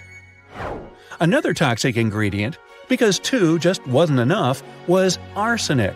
In Victorian England, green clothing was achieved by long chemical treatments with large amounts of toxic dye. Green dresses were extremely pricey, so at least not everyone was getting exposed to it. To complete the look, stylists recommend dyeing your hair chestnut brown, the hottest color of the era. Sulfuric acid worked best and could turn even the blackest hair lighter. So, to recap, they used to put toxins and poisons all over themselves. On purpose. Victorian women wore dresses that made it almost impossible to sit or walk. They wore crazy heavy crinolines, basically a cage you wear to make your dress look bigger, and metal corsets with horsehair stuffing. Victorian men didn't have it much better.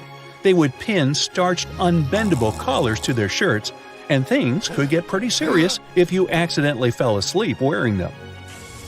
It's the 19th century in the USA, and they're using arsenic in their cosmetics.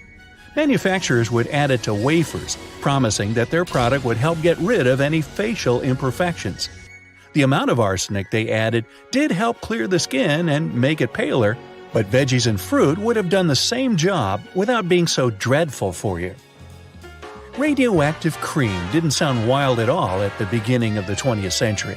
This radium-rich product was supposed to wipe away all your wrinkles and make anyone who used it look at least 20 years younger. Is this where the term "she has that healthy glow" comes from? Maybe the worst early 20th century fashion trend was the hobble skirt. It was designed to keep your legs almost tied together. They thought it would make your legs thinner. They were also a great way to cut costs by using less fabric. Wow, the things we've done for fashion. In the northeast of Thailand, a family of enormous stone whales swim through a forest. These aren't real whales, of course. They're actually a part of a 75-million-year-old rock formation. A long time ago, this part of Thailand was just a desert. The movements of the Earth's crust pushed sandstone up to create these fascinating mountains. Reachable by anyone willing to spend a day hiking up the network of trails, this landmark is becoming increasingly popular with tourists. Once you reach the back of one of the whales and look down on the endless sea of green below, you'll know why. On these hikes, you'll find waterfalls, a wide variety of exotic plants and animals, and from the very top, you can even look straight across to the neighboring country of Laos. Their shapes look just like whales swimming together. No wonder this place is called Three Whale Rocks. What a way to see Thailand on the back of a giant stone whale. While digging in a Canadian mine in March 2011, a worker made a shocking discovery. They found a nearly perfectly preserved nodosaur specimen. This extinct dinosaur weighed in at around 3,000 pounds and grew to 18 feet.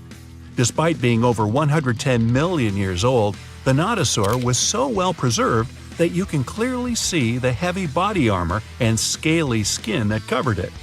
It took almost an entire year of painstaking work to uncover the incredible find.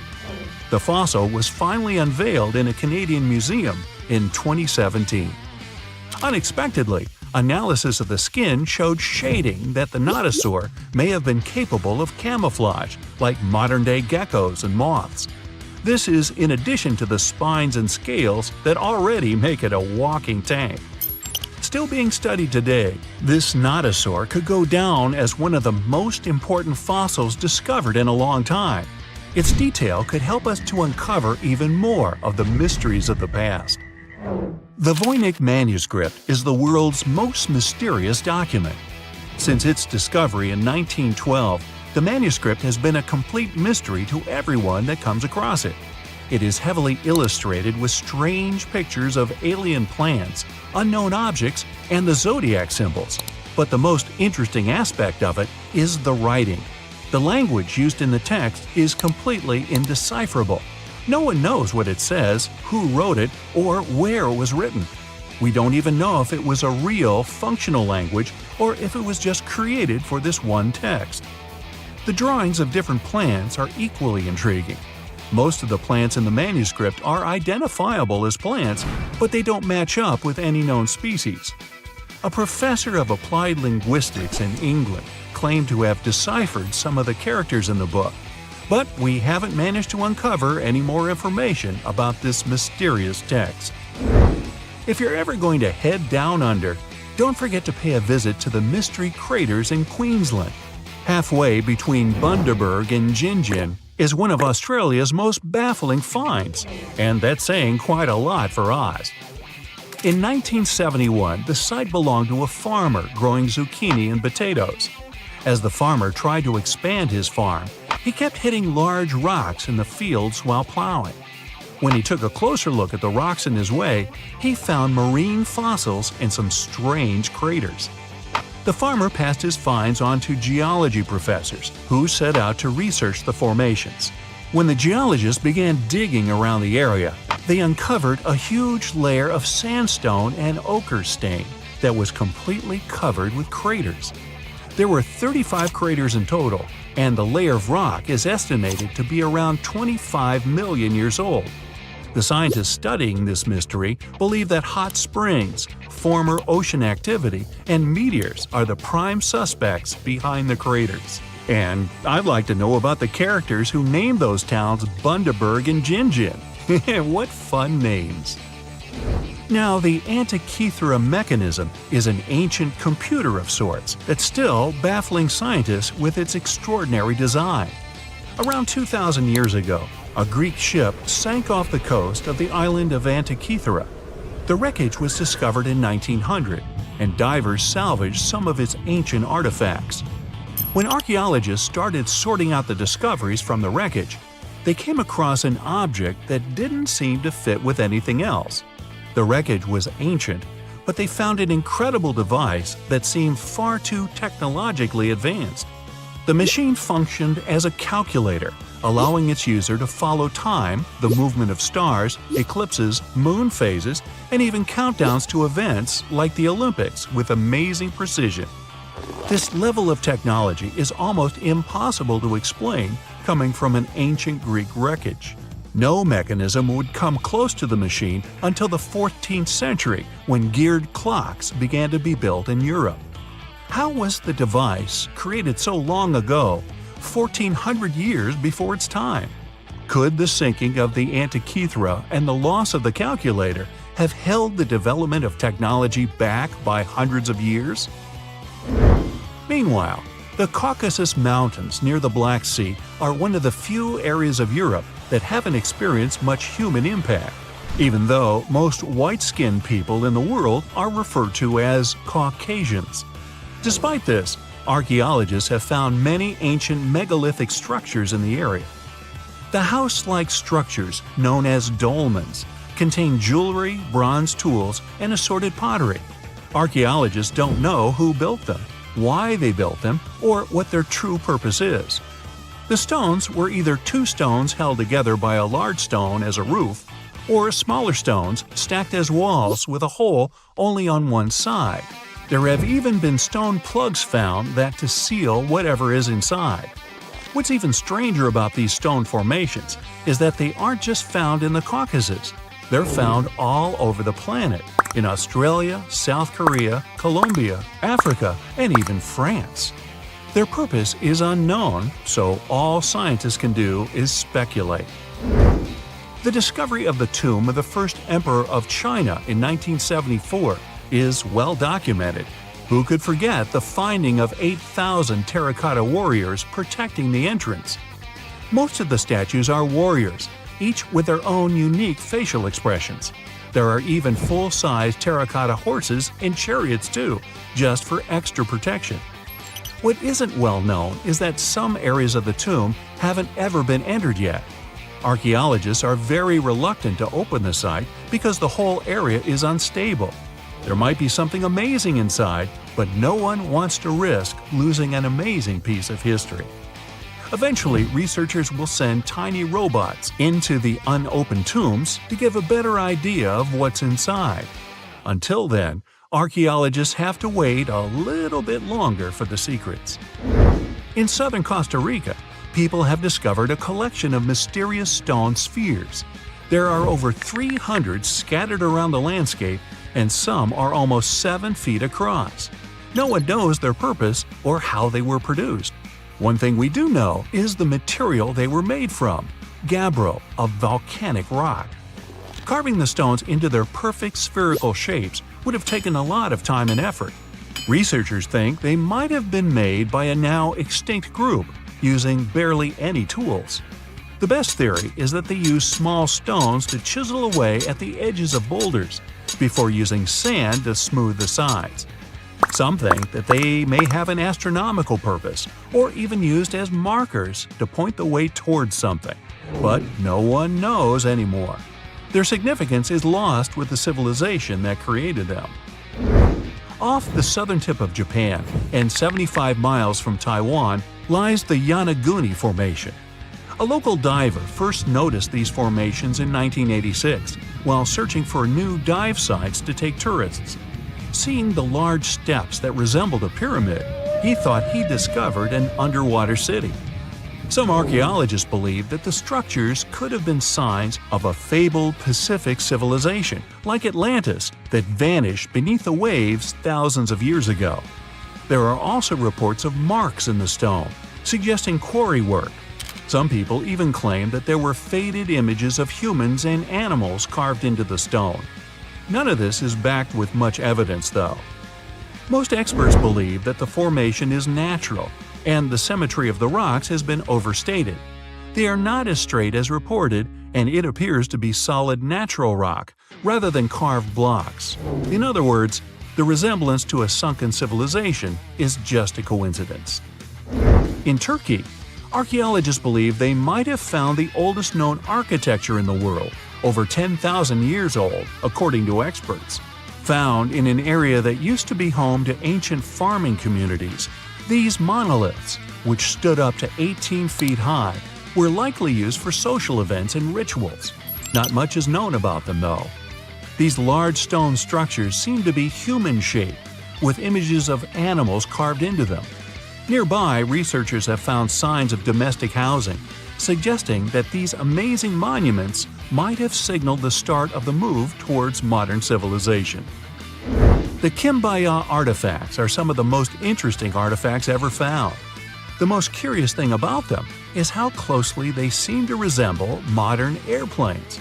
They're so aerodynamic that modern scientists believe they might even be able to be used as blueprints for a functioning aircraft. In 1994, 2 aeronautical engineers created larger-scale models of these artifacts. They proved that the designs fly, with a little help from modern engines. What's really astonishing is that these objects are possibly thousands of years older than the first airplane by the Wright brothers. Just another one of our world's fascinating mysteries. The story of Pompeii is complete chaos as is, but to add a little fuel to this fire, we dug up some groundbreaking facts. and I mean that quite literally. Hear me out. What if it wasn't the scorching sea of lava that destroyed the city of Pompeii, but rather an earthquake that happened during the volcano's eruption? Rewind to over 2,000 years ago. The year is 79 BCE. It was around 1 o'clock in the afternoon when Mount Vesuvius decided to erupt. Pompeians were going on with their normal daily routines when lava started taking over. The flow of lava was so quick that most people didn't have anywhere to run. The disaster took the lives of around 2,000 people. The lava covered most of the city, which then turned everything to ashes. Pompeii was only discovered during the 16th century of our Common Era, when an architect commended a dig to divert a river. It's a very well-studied site nowadays, but something unusual recently caught the researchers' attention. Scientists were excavating a site called the House of Painters at work. They were examining a couple of skeletons when they saw something weird. The skeletons probably belonged to two men around the age of 50. The analysis showed these men had survived the first surge of lava in the city. But they didn't make it out due to this second unexpected part, the earthquake. The men probably took shelter at the House of Painters at work, but the walls crumbled down when the earthquake hit. The men were found in a protective posture, like they were trying to shield themselves from something that was going to fall above their heads. Plus, these skeletons were not found under the layer of volcanic ash, but on top of it, proving that they really did survive Vesuvius's sea of lava. It turns out this is not as rare as it seems. A volcanologist explained that the seismic activity during the eruption really made things worse in Pompeii. He said that this seismic chaos probably influenced the desperate choices of a lot of Pompeians in their final moments. This is not the first time the world heard of a possible earthquake in Pompeii. A guy named Pliny the Younger, who escaped the disaster and witnessed the whole thing, beat these scientists to it in his famous letters. Pliny the Younger was a lawyer and an important person back in ancient Rome. He was an eyewitness to the whole Pompeii disaster, and he wrote in one of his letters that the eruption was followed by a trembling of the earth. Researchers do agree that something never added up. Pompeii is known to have really well-preserved skeletons since the ashes kind of played an important role in preserving them. But the buildings were in horrible shape, making it hard to reconstruct the entire city as it once was. Pompeii was indeed one of a kind. It was one of the most vibrant and lively cities of the ancient Roman Empire. The city was huge. It could have been home to as many as 30,000 people in its heyday. The House of Faun, for example, was a clear example of how rich Romans lived their lives in Pompeii. It was a huge house that even had 2 gardens inside, taking up the entire block. They looked like they were made of white marble, but it was actually painted stucco. It was clear to researchers that only aristocrats lived there. Then there was this famous forum. This is where most of the administrative part of the city life happened. It was made up of a lot of different buildings, like the Basilica, a hotspot for political and civil meetings, the Macellum, which was a market, and several temples. If we were visiting this back in the day, we'd see a bunch of men dressed in tunics. A few select ones would wear togas, those heavy white pieces of draped cloth that look like bed linen wrapped over the body. Togas were mainly used on special occasions since they were costly, hard to wash, and considered a traditional costume. Representatives running for office would use it during their campaign run so that commoners would identify them as candidates. One can't forget about the Villa of the Mysteries. Cool name, huh? It was called that way because of some mysterious frescoes found inside of it. Modern-day archaeologists still haven't figured out what the scenes painted are trying to depict. Probably some type of ritual or ceremony. By the way, a villa is simply a large suburban Roman-style house. It's not necessarily a super posh place where the rich and beautiful live. It's usually located on the outskirts of town, near the city's walls. The Villa of the Mysteries one in particular was found astoundingly well preserved in modern archaeological excavations. It even had a manufacturing area inside of it, like its own little industry. It was common for richer Romans to own big farmlands, like olive gardens, for example. So they would also build a processing station inside their villas to extract the oil and package the whole thing. The amphitheater was where some of the richer men paid to put on gladiator fights for the rest of the town. It was built around 70 BCE, and it was one of the oldest amphitheaters of the world. It was even older than the Colosseum in Rome. This huge building could fit around 20,000 spectators at once. The seating was arranged by social class, so you could easily spot who was a member of the nobility. And in case you're wondering why it was shaped like a weird egg, it's because that was the shape that allowed for an unobstructed view wherever you were in the crowd. As every other Roman city, Pompeii also had some famous baths. Since not every house had access to plumbing back in the day, most people didn't shower in their homes. That's why so many Romans would use public baths, usually at the end of the day, to clean themselves. But make no mistake, this wasn't just a place for bathing, it was a cultural hotspot. The baths were made up of many different rooms. The first one was like a locker room, where people would keep their clothes and personal belongings. This is where the upper and lower classes mingled together. Someone's class could easily be identified by their clothes and jewelry. The amount of gold and silver worn back in those days is nothing compared to what most people wear today. Usually, the rich folks would leave someone to take care of their belongings while they went and took their bath. Because yes, it could happen that stuff went missing while chilling and relaxing. The big focus on self-care nowadays was already a thing for ancient Romans. It was common that before taking a bath, olive oil was rubbed all over the skin. They would scrape off the dirty skin with a strigil. That may sound weird, but also extremely pleasing. The baths had rooms for massages. Some of them had reading rooms, and even courtyards for some healthy exercise. Oh, there was even a natatio, or swimming pool if you're not fluent in Latin. After all, it was the Romans that said, "A healthy body is a healthy mind." The bakeries. Bread was one of the main components of Pompeian diet, so much so that there were around 30 bakeries in the city. Bread was freshly made from scratch every day. In a special area of the shop, the corn or wheat was ground, and mules would circle around to keep the mills going. The funny thing about Pompeians is that they like to cover the exterior walls of buildings with paintings, much like graffiti nowadays. Their paintings, usually frescoes, used to depict what daily life was like in the city. Ancient Romans were very outdoorsy people, so coloring their walls seemed like a good option for them. A lot of houses had frescoes inside of them too, to make up for the lack of windows. The paintings gave the house owners the illusion of more space if the painting was of, let's say, a garden, for example. Now, let's assume that another species, whether humanoid or dolphin-like, could have existed millions of years ago. How do we find their traces? There was a Doctor Who episode about a non-human industrial civilization on Earth that existed long before us. These reptiles, called Silurians, were forced deep underground by a catastrophic rise of temperatures on Earth, and there they thrived for centuries. That inspired scientists to create the so-called Silurian hypothesis. If there was an advanced civilization before us, we should find their traces somewhere. Well, let's try. Climatologist Gavin Schmidt and astrophysicist Adam Frank decided to dive into this themselves. Like us, any technologically advanced civilization would be hungry for energy, so they looked for global effects that would leave a widespread mark. For example, hints of large-scale industrial processes, like plants and factories, and their leftovers. Then comes the question of how long these civilizations would last. If they existed for a long time, we should look for long-lasting signs, like residues from burning fossil fuels, mass extinctions, synthetic chemicals not found in nature, and even traces of nuclear fission.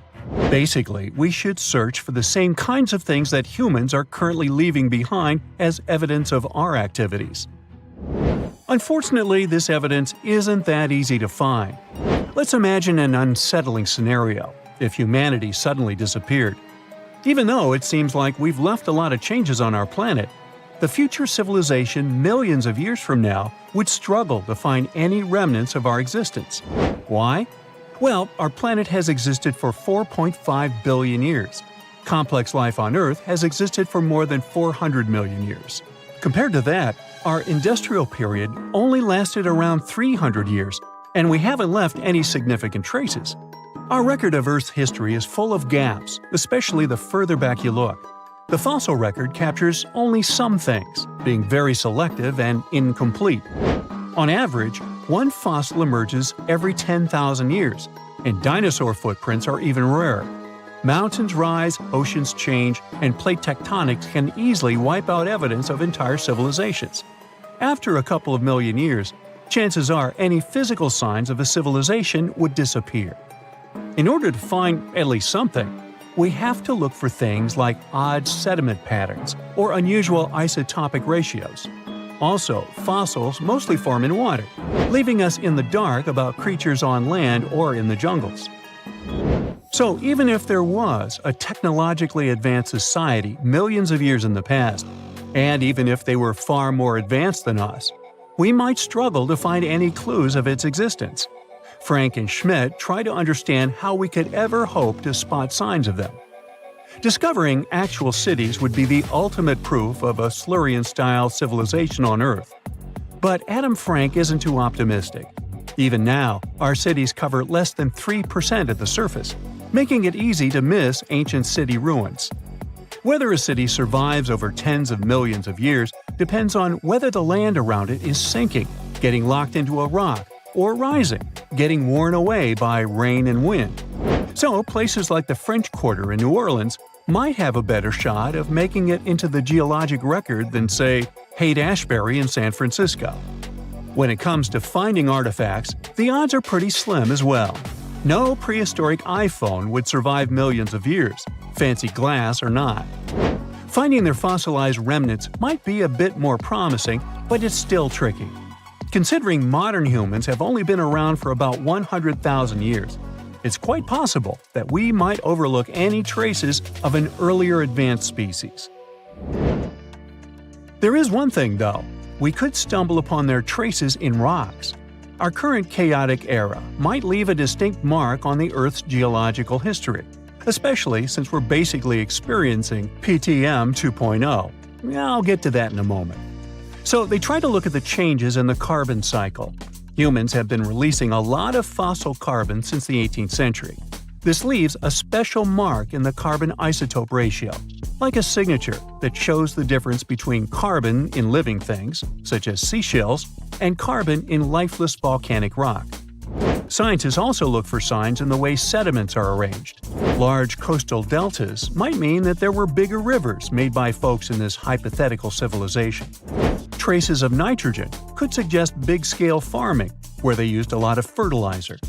Spikes in metal levels in the sediment could mean runoff from heavy industries.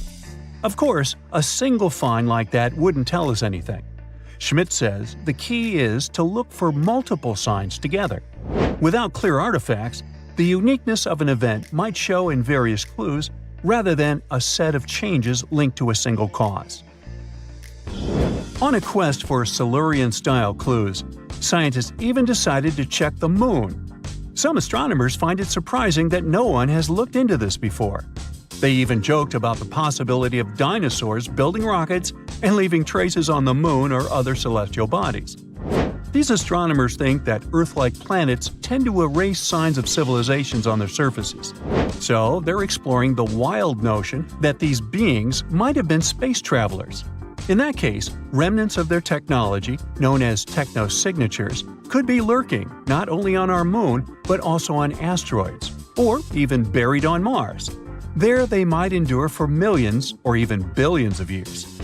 Unfortunately, so far, despite digging into the past 380 million years and examining all suspicious events, the researchers haven't found a clear match for a technological civilization. They don't give up, though. Frank calls for more investigation. For example, we could study how modern industrial chemicals stick around in ocean sediments. This, he believes, could help us identify similar chemical traces in the Earth's history.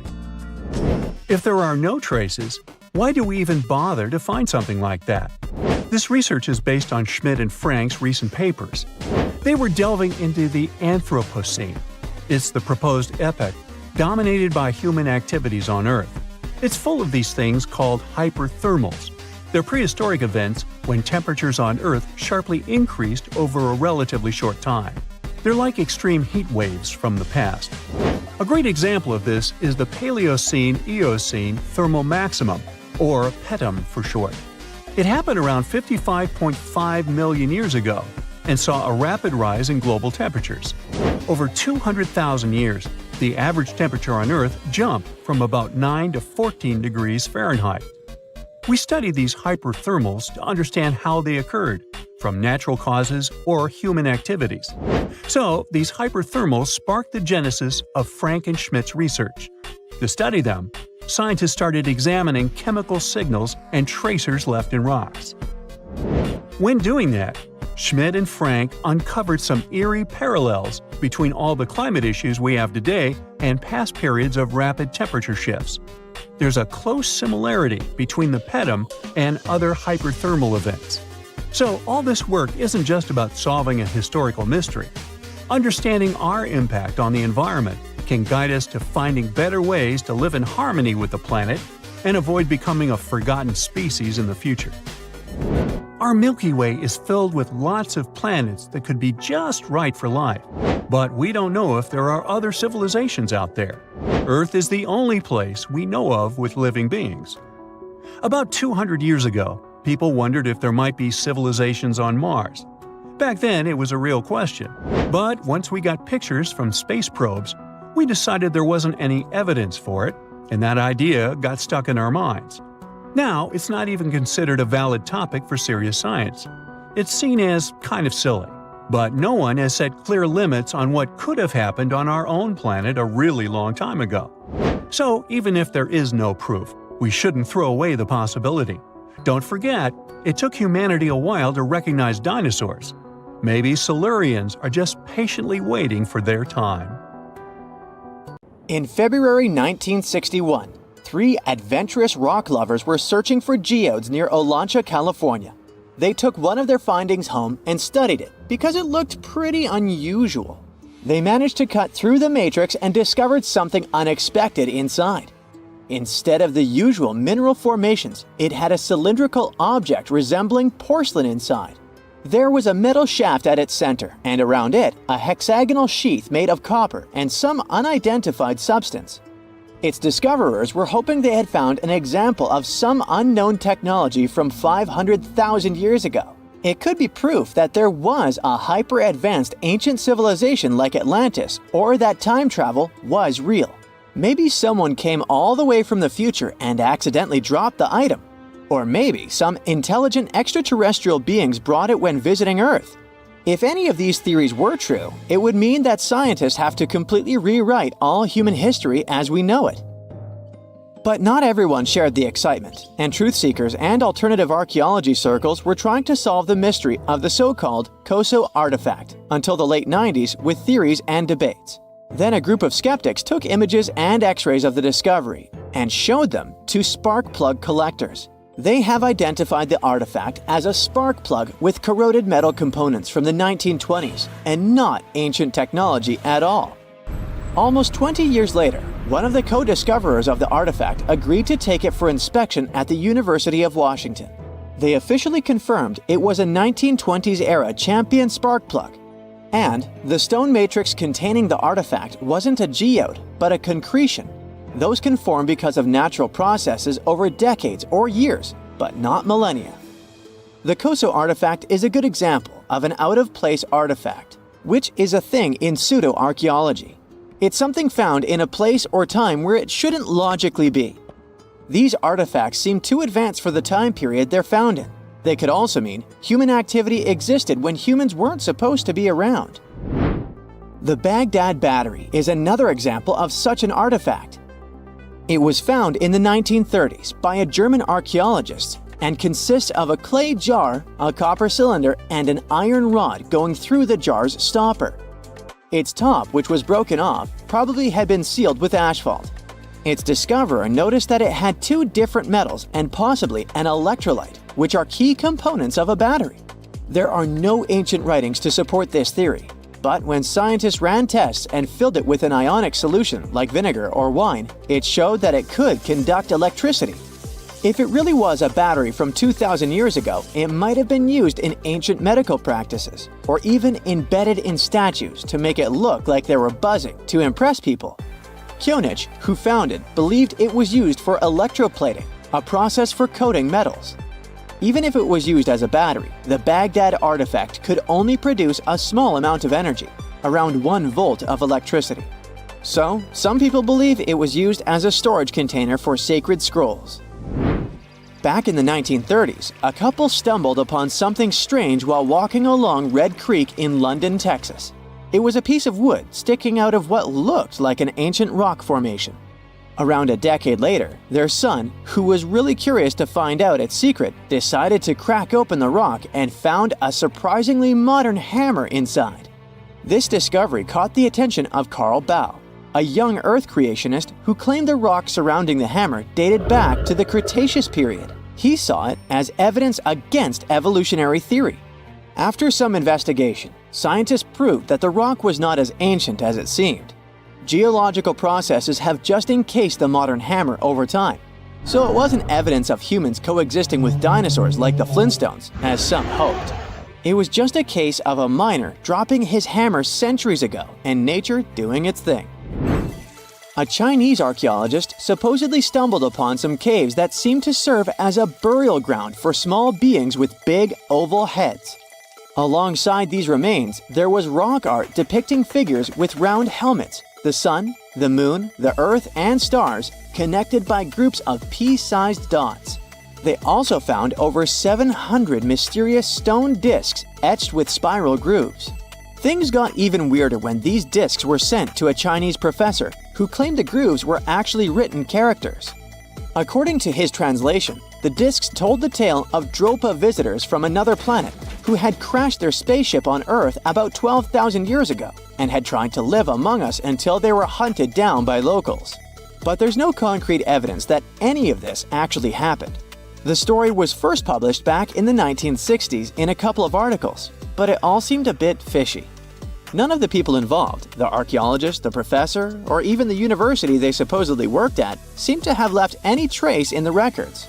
And while there is a group in Tibet called the Dropka, they're fully human, not extraterrestrial visitors, and there's no solid proof that the Dropa stones exist at all. In a remote part of China, there are some bizarre pipe-like formations known as the Beigan pipes. A local explorer found them back in 1996, protruding from Mount Beigan and along the shores of Tosan Lake nearby. Some people thought they were the work of ancient guests from other planets. When samples of the pipe material were tested, they contained mostly common minerals, but there was a mysterious 8% of unknown stuff. Special testing revealed that these pipes had been there before humans. Chinese geologists later visited the site and suggested that these pipes were formed naturally over time. It could be sediment piling up in the fissures in the earth, or even fossilized tree roots from the area's lush past, but it's not certain. There's a mysterious terracotta head in Mexico with a hard-to-pronounce name, discovered back in the 1930s during a burial excavation.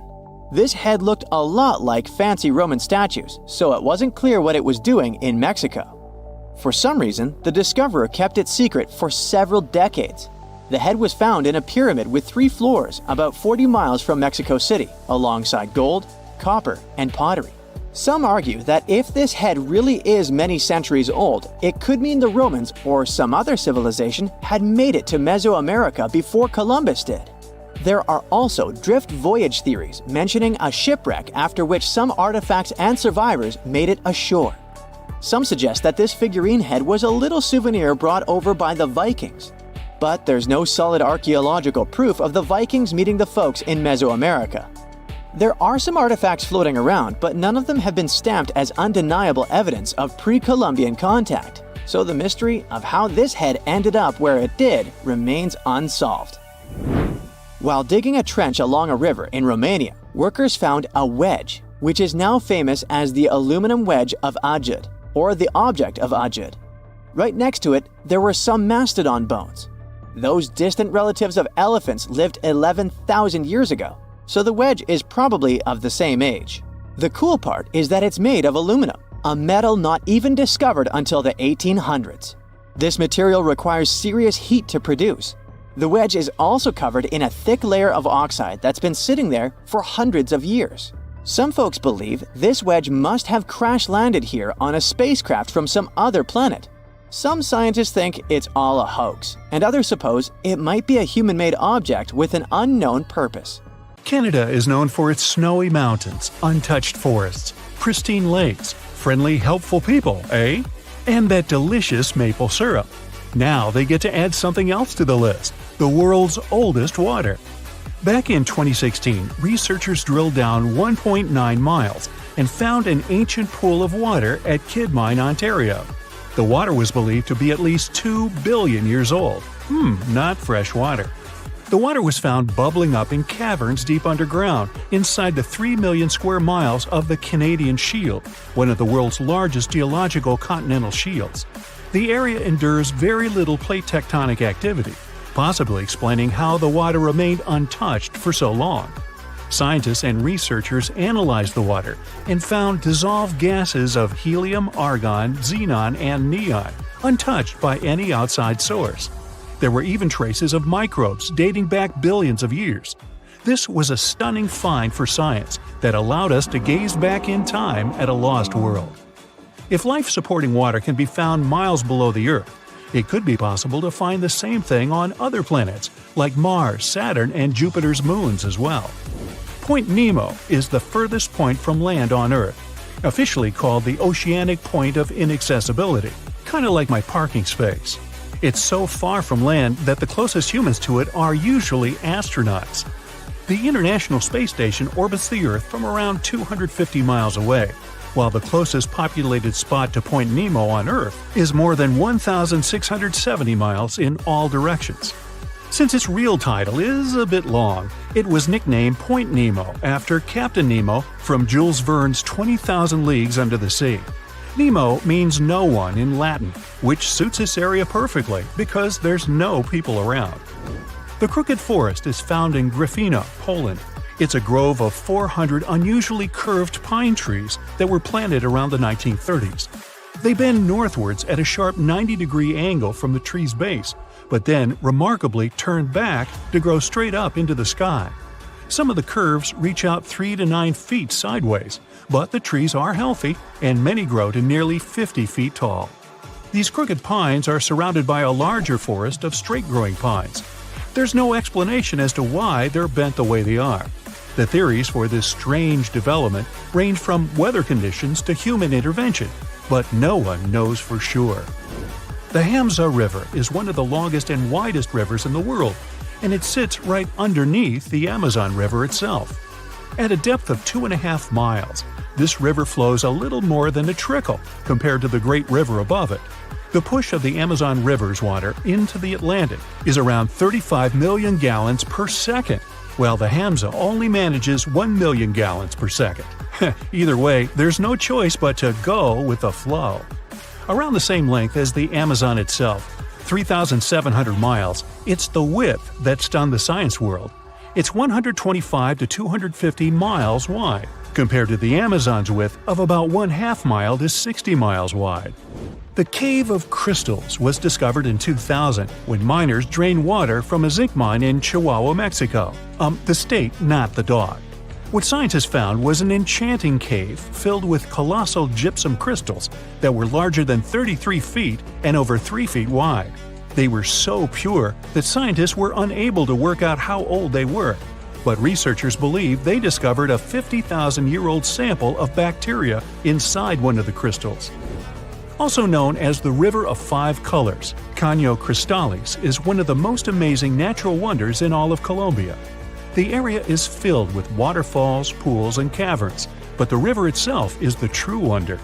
Every year, between June and November, the river hypnotizes spectators with amazing yellows, greens, blues, blacks, and red shades to create a liquid rainbow. A red plant that grows in the riverbed is the main cause of this unique phenomenon. Other colors come from the black rocks, green algae, clear water, and yellow sand, producing a pearly effect. The colors change every year because of the plant's growth from rainfall, temperature, and sunlight. During the rest of the year, the riverbed appears in a dull green hue. Scientists in Hawaii discovered that red algae were making sounds in the waters around coral reefs. The noise was believed to come from the loud snapping shrimp, until researchers put the sound and presence of algae together and started monitoring the bubbles. As the algae use photosynthesis for food, they produce tiny bubbles that collect on their surfaces. When the bubbles separate off the plant, they make a ping or popping sound. Reefs can be smothered and suffocate if they're covered by too many algae. Discovering that photosynthesis makes a sound could be useful for the reef's preservation. The algae could provide early warnings for scientists, so they can stop these vulnerable areas from being overrun. After heavy rains and seismic activity hit Kenya's Great Rift Valley in March 2018, a vast chasm expanded across the land. The rift measured quite a few miles long and was over 50 feet wide in some parts. Essentially, it was tearing Africa in two. Africa sits on two tectonic plates, the Nubian and the Somali plate. Deep below Earth's surface, driven by the active mantle, the plates are being pulled apart. This creates the huge, extraordinary rifts we see on the surface. It will take millions of years for the large continent to actually separate into two pieces. I won't be around then. But when it does, it'll also create a new ocean basin. The Eucalyptus deglupta thrive in the tropical forests of Indonesia, Papua New Guinea, and the Philippines, and they're like something straight out of a video game or fantasy movie. Growing up to an enormous height of 250 feet in its native environment, this one-of-a-kind tree has bark that displays green, bright blue, orange, purple, and red streaks as it ages, kinda like me. As strips of bark fall away, the tree's colors change, and the bright green inner bark is revealed. Off of the beautiful island of Mauritius in the Indian Ocean, there's a spectacular view that has to be seen to believe. You'll need to hop on a plane to get a bird's-eye view, though. What looks like an underwater waterfall is actually sand from the shores being pushed off of a high coastal shelf by ocean currents. It falls all the way into the deep dark depths of the ocean on the southernmost tip of the island. Most of the ocean waters around the island are only 26 to 490 feet deep, but this deep plunge drops down a few miles, creating the illusion of a waterfall. This oceanic shelf didn't exist a few million years ago, but seafloor spreading has created this quite recently. The walking trees of the Amazon are one of the most unique and puzzling ways plants move to get to the perfect spot for everything they need. These trees walk by allowing the new roots to replace the older ones while searching for more sunlight in the dense forest. As the roots fix themselves into the new soil, the tree bends towards the new roots, leaving the old roots to slowly rise. Traveling to a new place with better sunlight and more solid ground can take a couple of years. This is because they only move around 0.8 of an inch a day, or around 65 feet a year. Now you can just imagine this going on in your front yard. You plant the tree here, and next year it's all the way over there. Ah well. Down in southern Costa Rica, 300 stone petrospheres are dotted all over the forest. Some weigh as much as a bowling ball, while others can be up to 15 tons. Their purpose and how they were made so long ago are lost to us. Discovered in the 1930s, a lot of them were removed and transported around the world. It wasn't until the 1970s that we began to preserve and protect these stones. While the stones are mostly a mystery, archaeologists know they're made from granodiorite rock, similar to granite. If they were carved by a civilization, their near-perfect shape must have been made by chiseling away with small stones. Ethiopia's Danakil Depression is an environment that looks like it belongs on another planet. Filled with lava pools, bright neon-colored hot springs, and vast salt flats, it's also the contender for the hottest year-round temperature of 93 degrees Fahrenheit. Poisonous gases fill the area with hot springs filled with acid. Worse, it only receives up to 8 inches of annual rainfall. It's also one of the lowest places on the planet, at 410 feet below sea level.